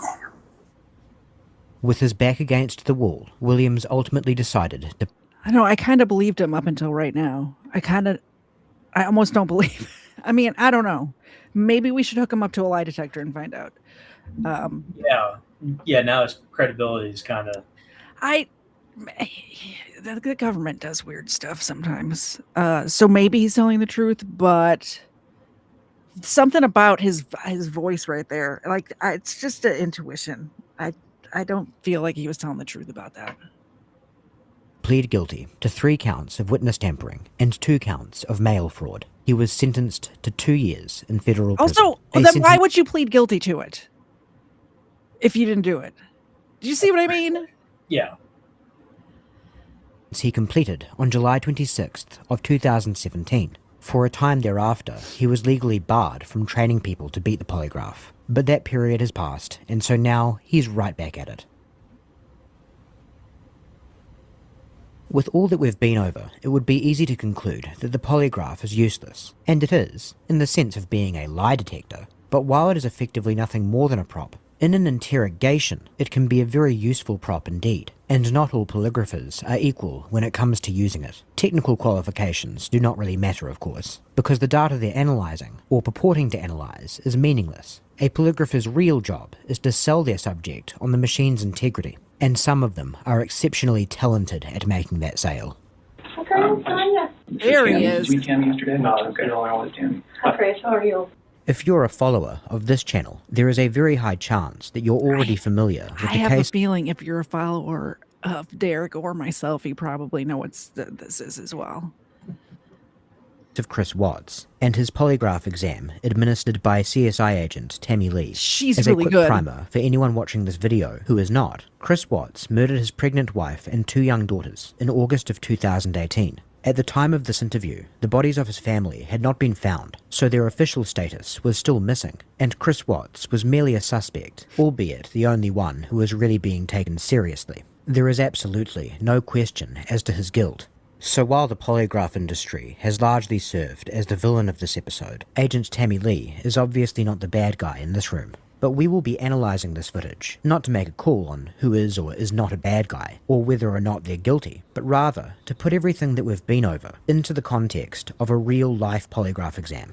Again, there's a high probability you've seen this footage before, but when you did, you may have been watching it while under the impression that you were witnessing a monster being caught out as a liar. Today, you'll get to watch it through a different prism, that of a monster being conned into a confession. I'm going to have a seat right here, Chris. Sit on this? Yep, I know. I'll explain what that is here in a little bit, but you don't have to worry. It's not on or anything right now. It's not gonna buzz you or anything. Never. Unlike the menacing man in black, He might like that, so, you know. sitting in a smoky room archetype, such as the one in Doug Williams' story about being screened for security clearances in the 60s, Agent Lee takes the approach of using a light touch. When guiding Watts through the polygraph, she adopts a reassuring, almost maternal demeanour. And perhaps one of the reasons that the Watts interrogation has developed somewhat of a cult status among fans of this sort of footage is that this approach is brutally effective beneath its sweet surface. I've never done this before. I know. A lot of people haven't had polygraphs before. It's not like a normal thing that people go through. A lot of people, like obviously in law enforcement and places like that, they have to go through polygraphs for their job. But other than that, most people never take a polygraph in their entire life. So, well, and I think that's totally awesome that you're here today. I mean, I commend you. We do this in all of our missing person cases, so don't think that we're just singling you out like, oh my gosh, they want me to take a polygraph. Anytime, someone's the last person to see people or, there's... What drives me nuts, Derek? I watch these investigations all the time, and in body cams a lot too, where if somebody refuses the polygraph, the detectives automatically think they're guilty as well. And if I was accused of anything and they asked me to take a polygraph, I'd laugh in their face, whether I did it or not. Like, you know what I'm saying? I would too, because I know it's not admissible. And first off, you can't even compel somebody to take a polygraph test. So I don't know. And I guess that's what always trips me up is like, I take that back. I think I know why they do it. So they come in voluntarily, they take the polygraph, they end up giving a confession. It's like you don't have to be there. They can't compel you to take the test. It's not admissible whether you pass or fail. You could have just shut up and left. But do you want to know why they do it? Why I think they do it? They want to know what law enforcement knows. Yeah. But I think they get so lost. Like I said at the beginning, they're trying to keep track of their lie. They're trying to keep track of all this other stuff. And that's a lot of pressure, and people crack. But I think the best way to avoid that situation is not to be in that situation. Absolutely. Let's say something happened to Mr. Zed, and they're looking at me like I did something to him, and they asked me to take a polygraph, and I'm like, no. I know way too much about polygraphs. I'm not doing that. That's dumb. Yeah. They're going to spend their man hours and their resources still looking at me and not catching whoever actually did something to him. And that would bother me a lot. So, yeah, and that's a great point. It's just it becomes a waste of resources, and and you've heard the schoolyard taunts. Oh well, if you don't have anything to hide, you shouldn't be afraid to take the polygraph test. How about we don't waste time on something that you can't use in court? Why don't we waste time on something that's actually going to prove your case? Yeah, go find some evidence. Yeah, do that. I know. Shocking, right? The missing person case, we start from the inside and we work out. I mean, that's pretty much what we do. So I've done polygraphs on the Jessica Ridgway case. I don't know if you were here for that. The name sounds familiar. The girl that went missing in Westminster and all that, and then just the one that we had in Thornton last year or the year before. So we do this all the time. So please don't think that you're being singled out. Like this is one way that if you didn't have anything to do with it, that we can let the investigators know, the people that really do need to know, that are looking for your wife and your little girls, to let them know, like, you know what, don't focus on Chris, focus over here, because obviously we've already cleared him, he's good to go. Now focus on the real person that did something to this, you know, to Shanann and little girls. So, okay. And you're going to know the wording to all of the questions I'm going to ask you on the test before we even take the polygraph. So don't. A lot of people come in here and they think, oh, they're just going to, you know, attach all these components to me and then just start asking me random questions that I've never heard before, and of course I'm going to react to that. That's not at all how polygraph works. And yeah, you're actually going to probably know more about polygraphs than anyone before you leave here today, just because I explain everything to you and how everything works, okay? Obviously, you're probably nervous about taking today's test. Honestly, I would think something is wrong with you if you weren't nervous about coming in here to take a polygraph. Even if people are like, I don't have anything to hide, it is nerve-wracking. I want you to have confidence in the fact that if you had nothing to do with this disappearance, like, we're going to find that out today. There's actually only, you know, nervousness or anxiety cannot cause you to fail a polygraph. A lot of people think that too, that if they're really nervous that it could cause them to fail. If that were the case, no one would be allowed to take polygraphs because every single person. Yes. Okay, so this is something that salespeople are taught, is to get somebody's head subconsciously nodding in agreement with everything you say. And I don't believe I've ever seen his polygraph examination, but I'm watching her and I'm watching him, and I mean, he is just going along, just eating up everything she's telling him. Sure is. That's wild. And I do remember watching this. She does do the thing where she's like, "Oh, you're a really bad liar, so this will clear you real quick, and we can get on to the real bad guy." She does the whole. It's the whole. I love that one. Yeah. Nervous or anxious about taking the polygraph. Okay. How about how it worked? On nervousness? Yeah. No, it wasn't. Agent Lee's job is to convince Watts that the results of the failed polygraph he will inevitably be delivering in a few hours are on the firmest of scientific ground. But rather than achieve that effect, by way of a snarling insistence that he'll soon have nowhere to hide, Lee establishes the machine's reliability by feigning a want to put him at ease. There's no need to worry about your nerves. The polygraph won't be tainted by those. Look, we're going to go through all the questions in advance, so your results won't be affected by being caught off guard. So long as you're telling the truth, the polygraph will reflect that. The irony, of course, is that all of those caring reassurances will be utterly terrifying for Watts, and Agent Lee knows it. After her opening primer on how the polygraph works and why there's no reason to be concerned that it could implicate an innocent person, Agent Lee proceeds to do all sorts of things, including having Watts attempt to summarize the entire arc of his relationship with his wife Shanann, from the time they first met all the way through to her and their children disappearing. There are all sorts of reasons behind the various things that Agent Lee does from the broad standpoint of an investigator, but very few of them are pertinent to supposedly strengthening the integrity of a polygraph exam. There is no reason a pre-test interview would ever need to go for anywhere near 3 hours if taking the test was the real reason the subject was there. Okay. So you're going to be taking what's called a directed lie polygraph. So what that means is there are going to be questions on the test where I want you to lie. Remember when we said that there were all kinds of variations on Leonard Keeler's card trick? The directed lie test is one of them, and Agent Lee's execution of it is absolutely textbook. Because I want to see what your body looks like when you tell a lie on the test. Okay. I know it seems kind of weird, but you're going to know which questions these are, and they're going to be easy to answer. So it's going to be like, they're all going to start with before 2018. So this first one is before 2018. Did you ever lose your temper with someone you cared about? We've all lost our temper with someone we've cared about in our life. So I want you to think about, you don't have to tell me what it is, but I want you to actually have that moment in your mind when you actually lost your temper with someone you cared about. Okay. Whether it was with Shanann, whether it was with your parents, whether it was with your children. I mean, it could be with anyone, but it was fine. So even when I first saw this polygraph test, are people losing their temper all the time? I can't remember any time I've lost my temper with somebody. Like in my whole life. So, I don't know. Maybe You've never lost your temper with anybody? Not where I like I got mad at somebody, but I just leave. When I get, I don't, lash out or, yell at, I don't. No. Not at all. Maybe I'm the weird one. I don't know.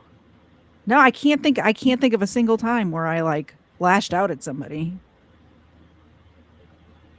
Say no. Like people have done horrible stuff to me too, and I'm just like, all right, see ya later. Yeah. You know.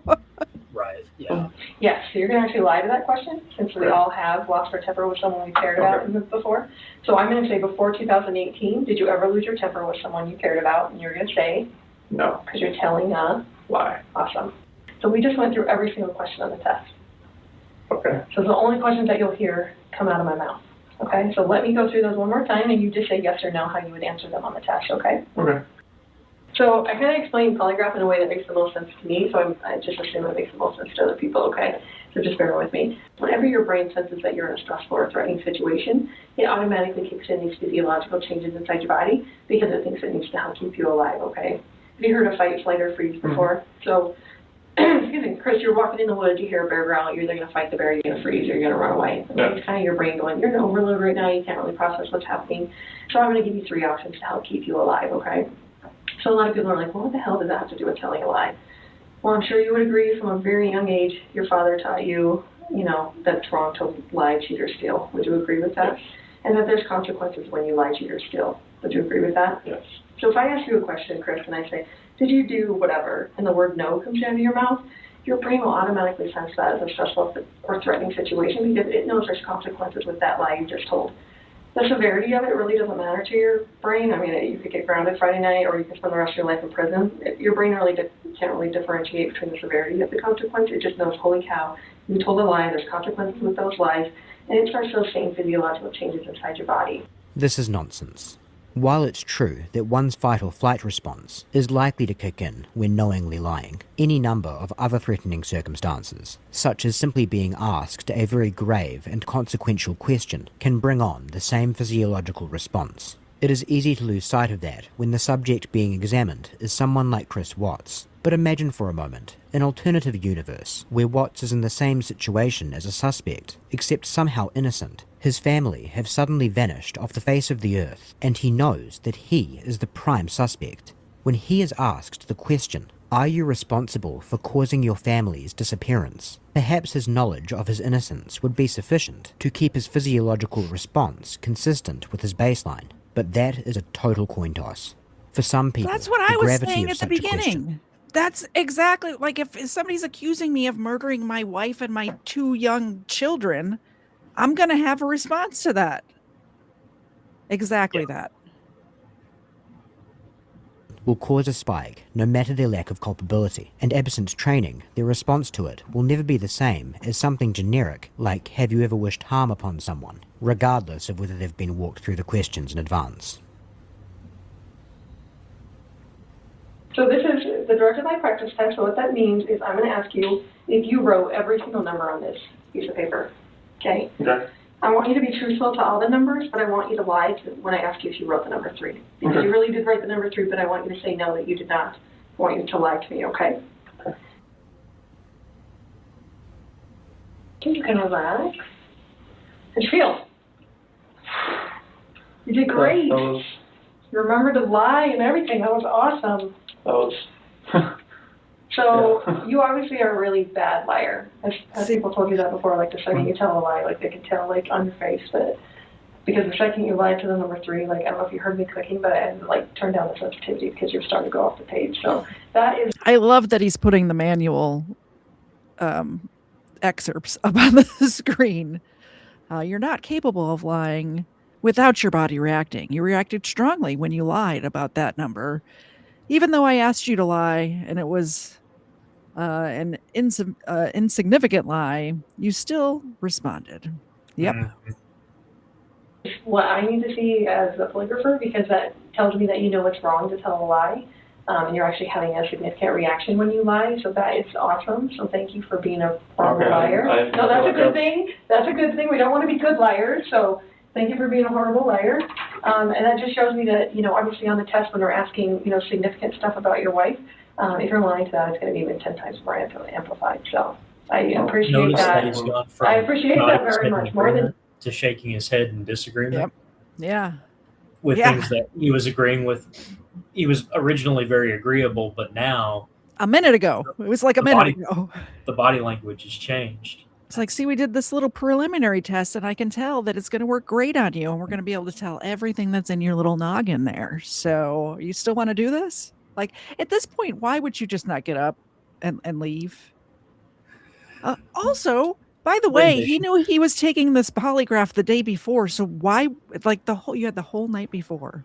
Would you not be like figuring out what a polygraph is and what it does, and like I said, I think it comes down to if he goes in, he gets some insight into how far they are in the law enforcement is in the investigation. Well, and for some reason, I think in his head, he feels like if he says no to this polygraph, well, then they're definitely going to know I'm guilty if I say no.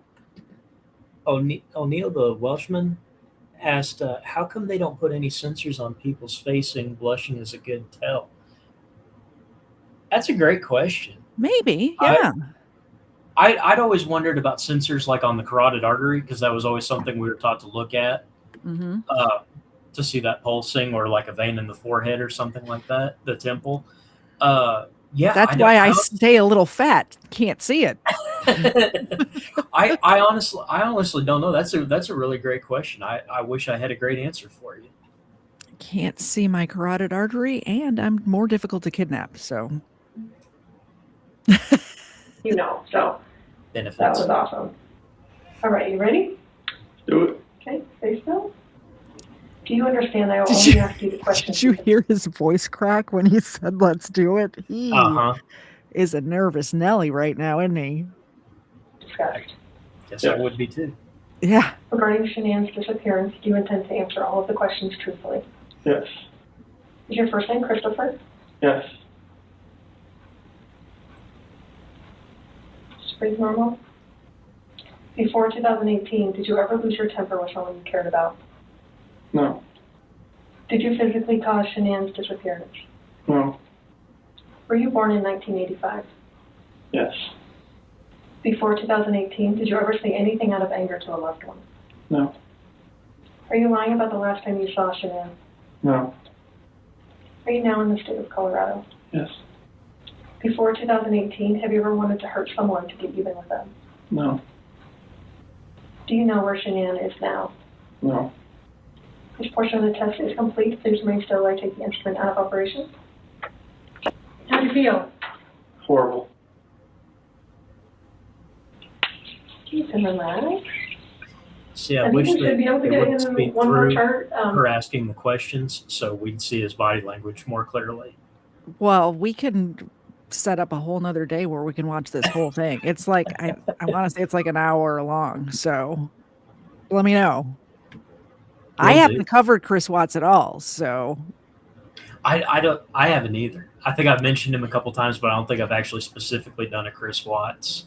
I felt like it was so sad, like the content during that time when it just everybody was covering him. So I didn't feel the need to. I didn't feel like I had anything to add, but now there's kind of a fine line there, especially when kids are involved. And you always want to be respectful to, and get people to understand there are real victims involved in these absolutely things. Yeah. Absolutely. But I really need your breathing to be normal. Okay, you are like all over the place. So. I'm sorry. This part of it, though, the polygraph part of it is very interesting to me. Just like with Stephen McDaniel, that Lauren, I can't remember her last name, but Giddings. Yeah, Lauren Giddings was a real person who had a real future and she was just starting off. But people forget about that because he's such a weirdo. But him being such a weirdo is the part when I covered it, I wanted to, that's what I was looking at. Yeah. Like sometimes I feel like I'm not breathing enough. And I'm like, like that. I don't want to do that. So. Yeah. I just need it as normal as possible and not so fluctuated, okay? Okay. She's good. I'll give her. All right, how'd you She's feel? good. Same as all of it? I think it was the same through everything. For you. It's kind of hard to relax. No, I get it. Do you think the polygraph examiner Watts being a is female 50. was intentional in this case? Maybe. I mean, maybe that's just who they had on hand, and it's just her style. Her style worked well in this case because she has that motherly sort of. It did, and that's kind of why I'm asking. Yeah. Like, because of the crime he's charged with, bringing in a woman approximately the same age, Yeah. having that motherly, like, you got to wonder if that was intentional or just a happy accident. But How many polygraphers do they have like on hand that they could just call? Because she works for the police department. Like I think, I mean, I could be completely wrong. Like this is just from my brain, but I think she worked for the police department. I think they said she was an agent, so I think she might be Oh, with the state police. Maybe. And maybe yeah. she just goes to like some of these smaller Goes where communities. she's needed. But I think I just have to wonder, because like I talk about, like in the Sarah Boone video, I talk about staging how you set up the interrogation room and everything. Yeah. Well, who you're going to have interview somebody is a huge part of setting that up. So in this case, I just have to wonder if that was intentional. If it is, it's a great job on law enforcement's part. It's fantastic. Yeah. Yeah. So just a curiosity. In the room. Well, when we come back and we cover this, maybe we could do a little research. We'll find out. when in a year and a half you have a minute, like we can come back to this. I'm trying. I know you're busy. Tammy Lee and FBI agent Graham Coder go over his results. Polygraph charts do not take anywhere near this long to analyze. It's rather commonplace for a subject to be left to stew over how their test might have come out in order to build anxiety for the post-test interrogation, especially if they're under heavy suspicion of being guilty.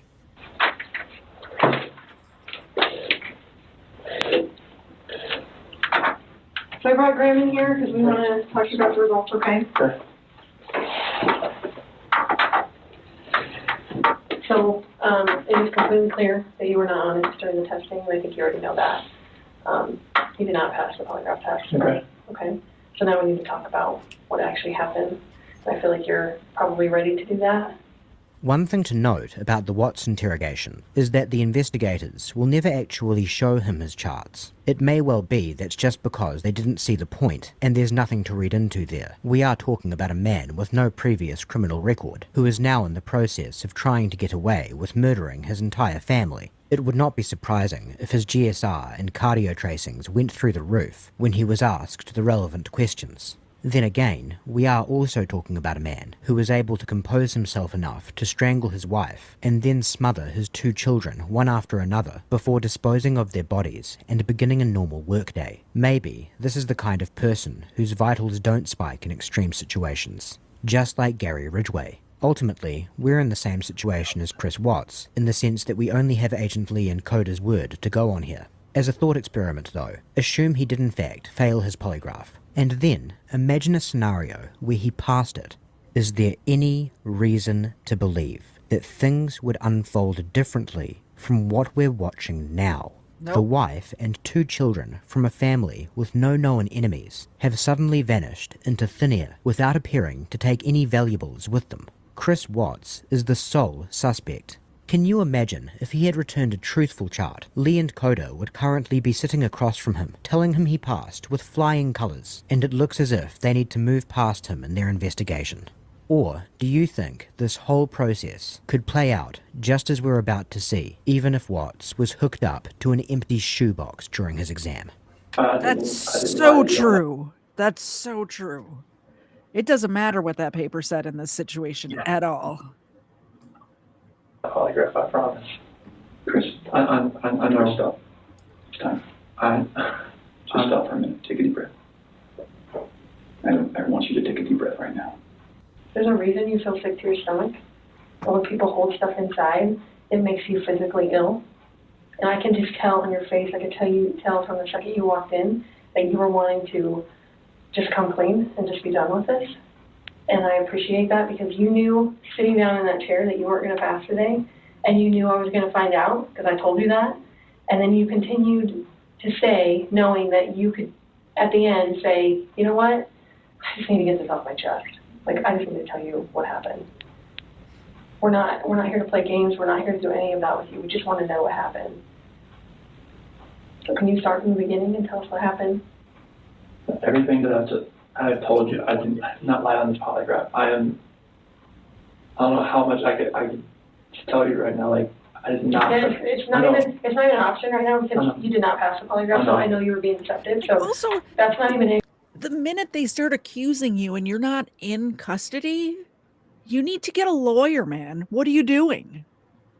Why are you not saying, okay, I can talk to you again if this is what you're accusing me of? We can talk again later, but I'm going to go hire a lawyer and then I'll come back with him or her, you know. And you know what's interesting is the people who confess, they always stay. They always stay even though they know they can leave. And I think it's like, well, if I get up and walk out, I look guilty. Well, I mean, looking guilty is not a standard of proof in any court of law in the country. So yeah.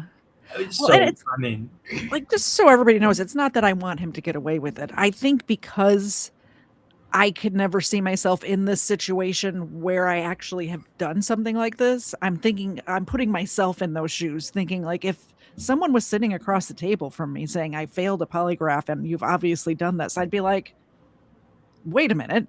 Like, let's say I decided to take the polygraph because I knew I didn't do it and I wanted them to move on to find Mr. Zed's real killer, right? Mm-hmm. And then this started happening, I'd be like, that's it, game over. Like, you know. Yeah, so I that kind of opens up a whole like philosophical question, like we talked about a little earlier, is the risk of false confession worth the risk of doing this, when I think you could get the same results without the box. And I think you could actually walk somebody into this,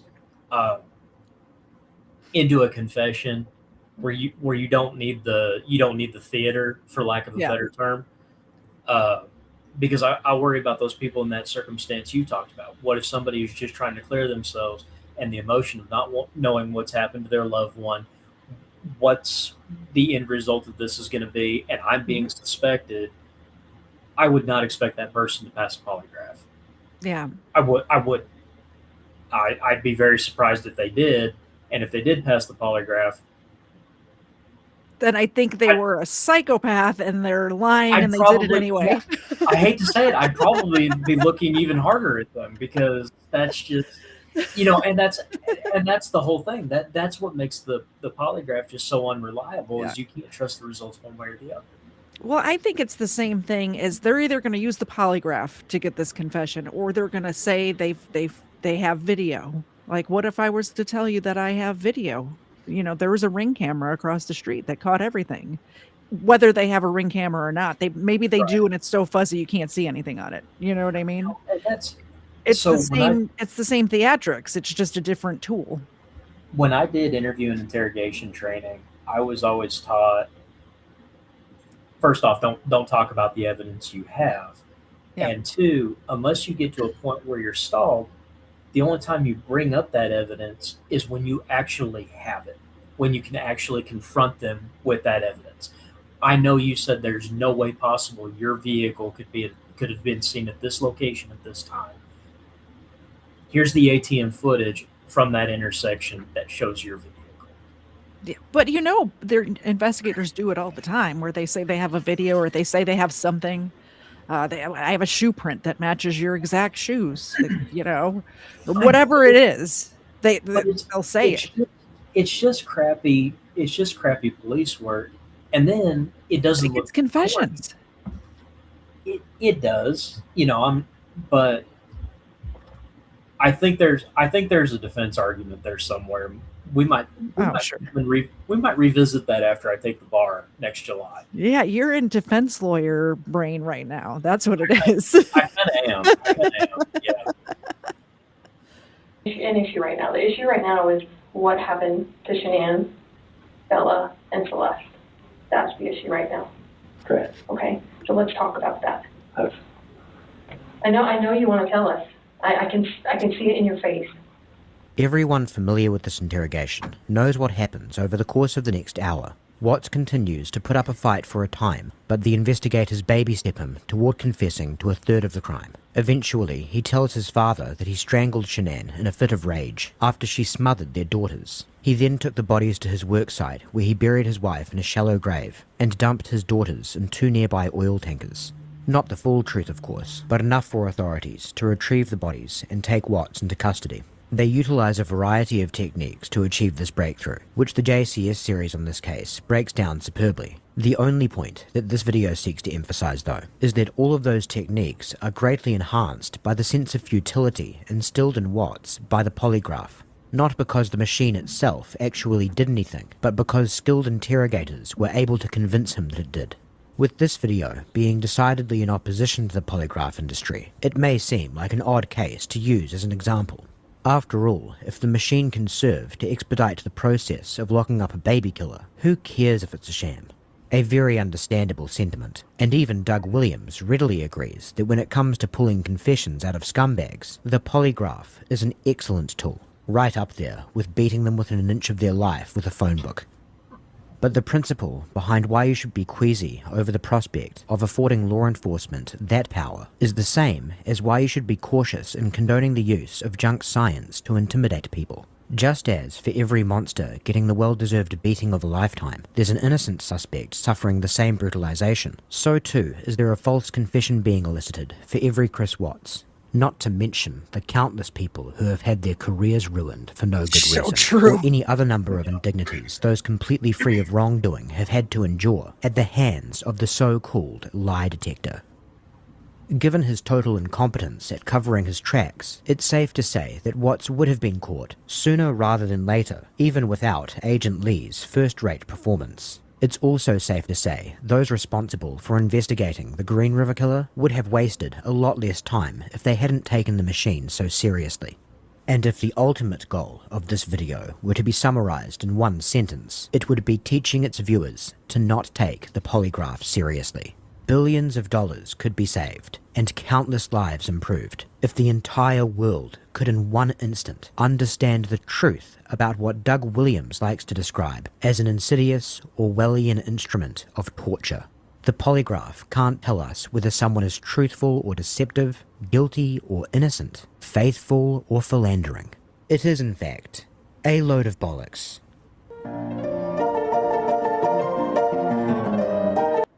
Well, that was interesting, and he hit a lot of the points that we talked about in the beginning, too. I sure did. You know, Stacey brings up a really good point about the flock cameras. That's a big hot button issue right now. Do you know in 1950 what the average rate of solved homicides was? Like 30% or something, wasn't it? 96%. Oh, was it? I thought it was way lower. Because I know it's about 50% now, right? No, now it's about 25 to 30%. Really? And a big thing that people are blaming is law enforcement using technology. They want DNA, they want all this stuff, which is great. You know, it corroborates exactly what your theory is. But as law enforcement has become more technologically minded, they've lost a lot of the investigative skills. And so the flock cameras, it's just a continuation of the in-car computers where, you know, officers have abused that technology for years. Mm-hmm. And when new technology comes out, well, now a jury's not going to right now a jury won't convict if there's not DNA or some sort of you know, very difficult. Like video. Well, now it's going to be, well, if the video didn't pick it up, then how do we know? And I think people like misunderstand what the flock cameras are actually for. Like, they're supposed to be to track vehicles in like homicides, active shooters, you know, law enforcement, but that's not what chases, and that's not what they're doing. Yeah. And so like anytime I've had to run a criminal history for background investigations or criminal investigation, I had to go to my dispatcher. I had to get them to run the criminal history. My name was attached to it, and they had to explain why I was asking for it. Yeah. And there's a lot of people who do that stuff, and they try to cover their tracks. Flock cameras need to have that same level of security because not everybody needs access to that.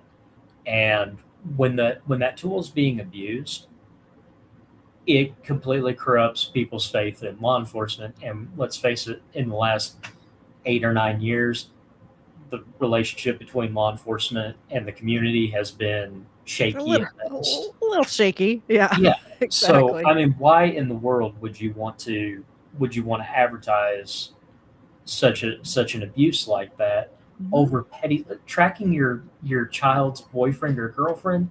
Really? Yeah. You don't have anything better to do with your time? And there's somebody who needs to be out of the office. It's getting to a point. Well, I actually had a meeting with the Flock, which I can talk about now. I couldn't talk about it before because we hadn't awarded the contract to a different company, but we've awarded the contract now to somebody else.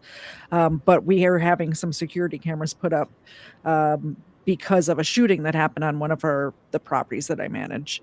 And so I had a couple of meetings with Flock, actually, like Zoom meetings, not in-person meetings. But one of their key selling points to me, and I know way too much about this, so it was very difficult not to roll my eyes, but he's like, well, we're integrated with the police department, so if something happens on your property, I said, well, basically anybody who I'm having monitor cameras on my property has a cell phone or a phone that can call 911, so they're already integrated. But they're like saying, like, if a car comes onto your property that's stolen or wanted or whatever, and I said, doesn't this was whatever city, I'm not even going to get into details, but the city that this property is in, doesn't that police department have Flock cameras? And he's like, well, yeah. Like, how is he getting this stolen car to my property without passing 100 other Flock cameras? If they're all like, what's the extra 2 that I'm putting up in this shopping center gonna, like, what does it matter? You know what I mean? Yeah. So but it was a very hard sell, and I got you know how I go off vibes a lot in my real life. I just got weird vibes from that guy. You know what I mean? The Flock salesman. Yeah. So and for me, I think it's a great tool, especially like for Amber Alerts. Oh, And, yeah. We had over Thanksgiving, there was an elderly couple who died of exposure after they got turned around. They think the husband had some cognitive issues from age. This sounds like a case that I covered on my channel. Did they end up in New Mexico? Like drove off a cliff? There's a song written about him? No. Okay. They just kind of ended up kind of on a county road. Oh, okay. And they ended up dying from exposure.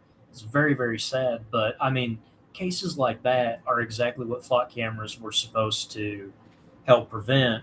But now it's just been something that's being abused, and now everybody's paranoid about it.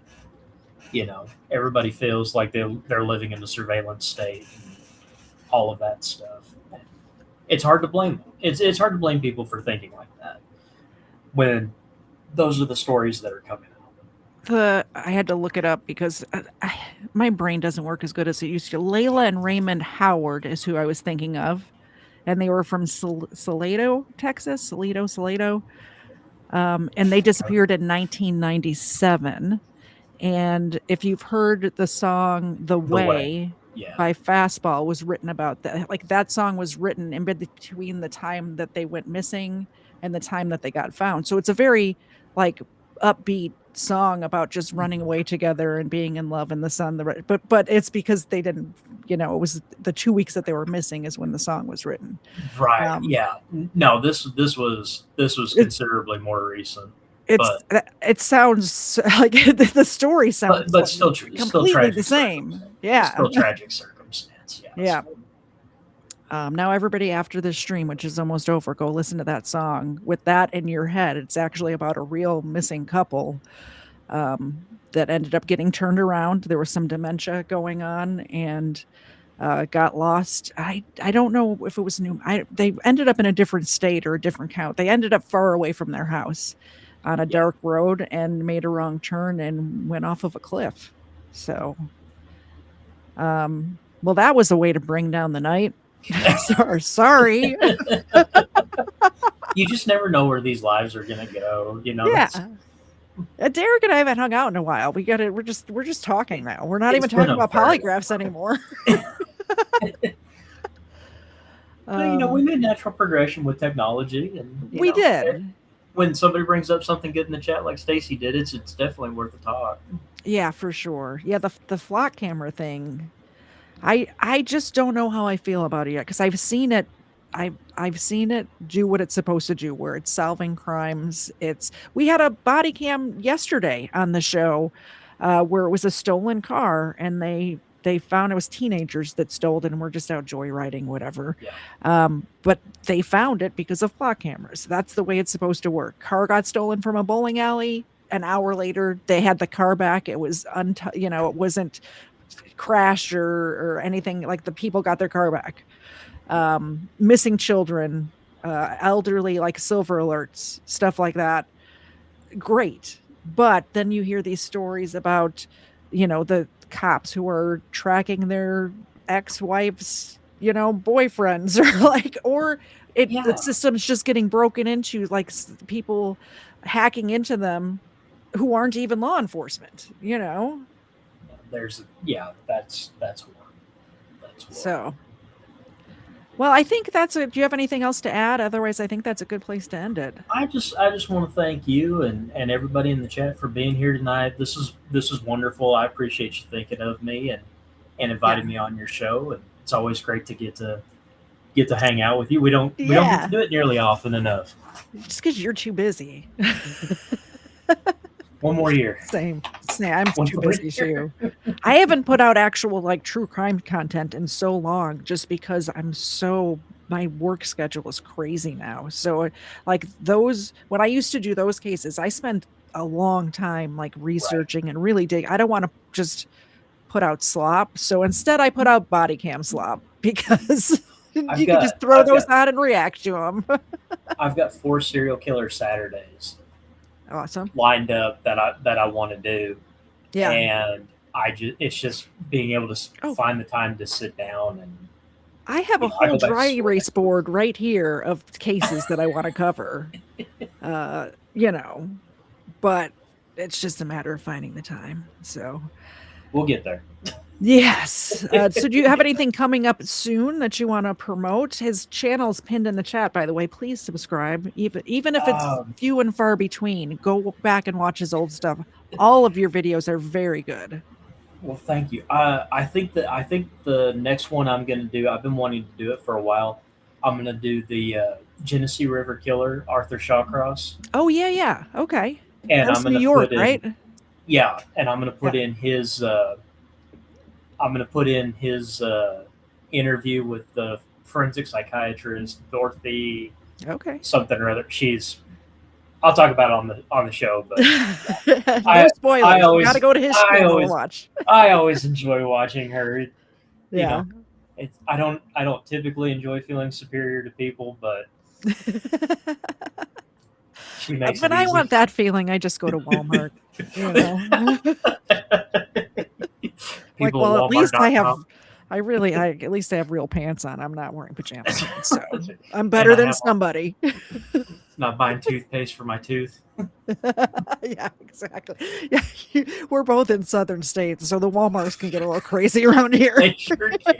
Yeah. They do. If you all are watching from up north or a different country or something, just when next time you're traveling, through the South, stop at a Walmart, stop at a Waffle House at 2 a.m, stop at a Walmart. It's different. Yeah, and a Buc-ee's. It's different around here. It's a little different than where you're from, I promise you. It's totally different. All right. Well, have a good night, everybody. Thanks for coming. I will be back tomorrow night at 8 p.m. Eastern for an episode of Booze and Body Cams. We do that Wednesdays and Fridays at 8 p.m. Eastern. And other than that, go subscribe. Subscribe to Derek. If you're here from Derek's channel, please subscribe to me. Come hang out in a live chat. Yeah, absolutely. Usually there's not people bickering. I don't know what's up with that tonight, but usually everybody loves each other. It's lots of fun. I'll see you all tomorrow night at 8 Eastern. Bye, guys. Take care. Thank you so much, Katie. I appreciate it. You're very welcome.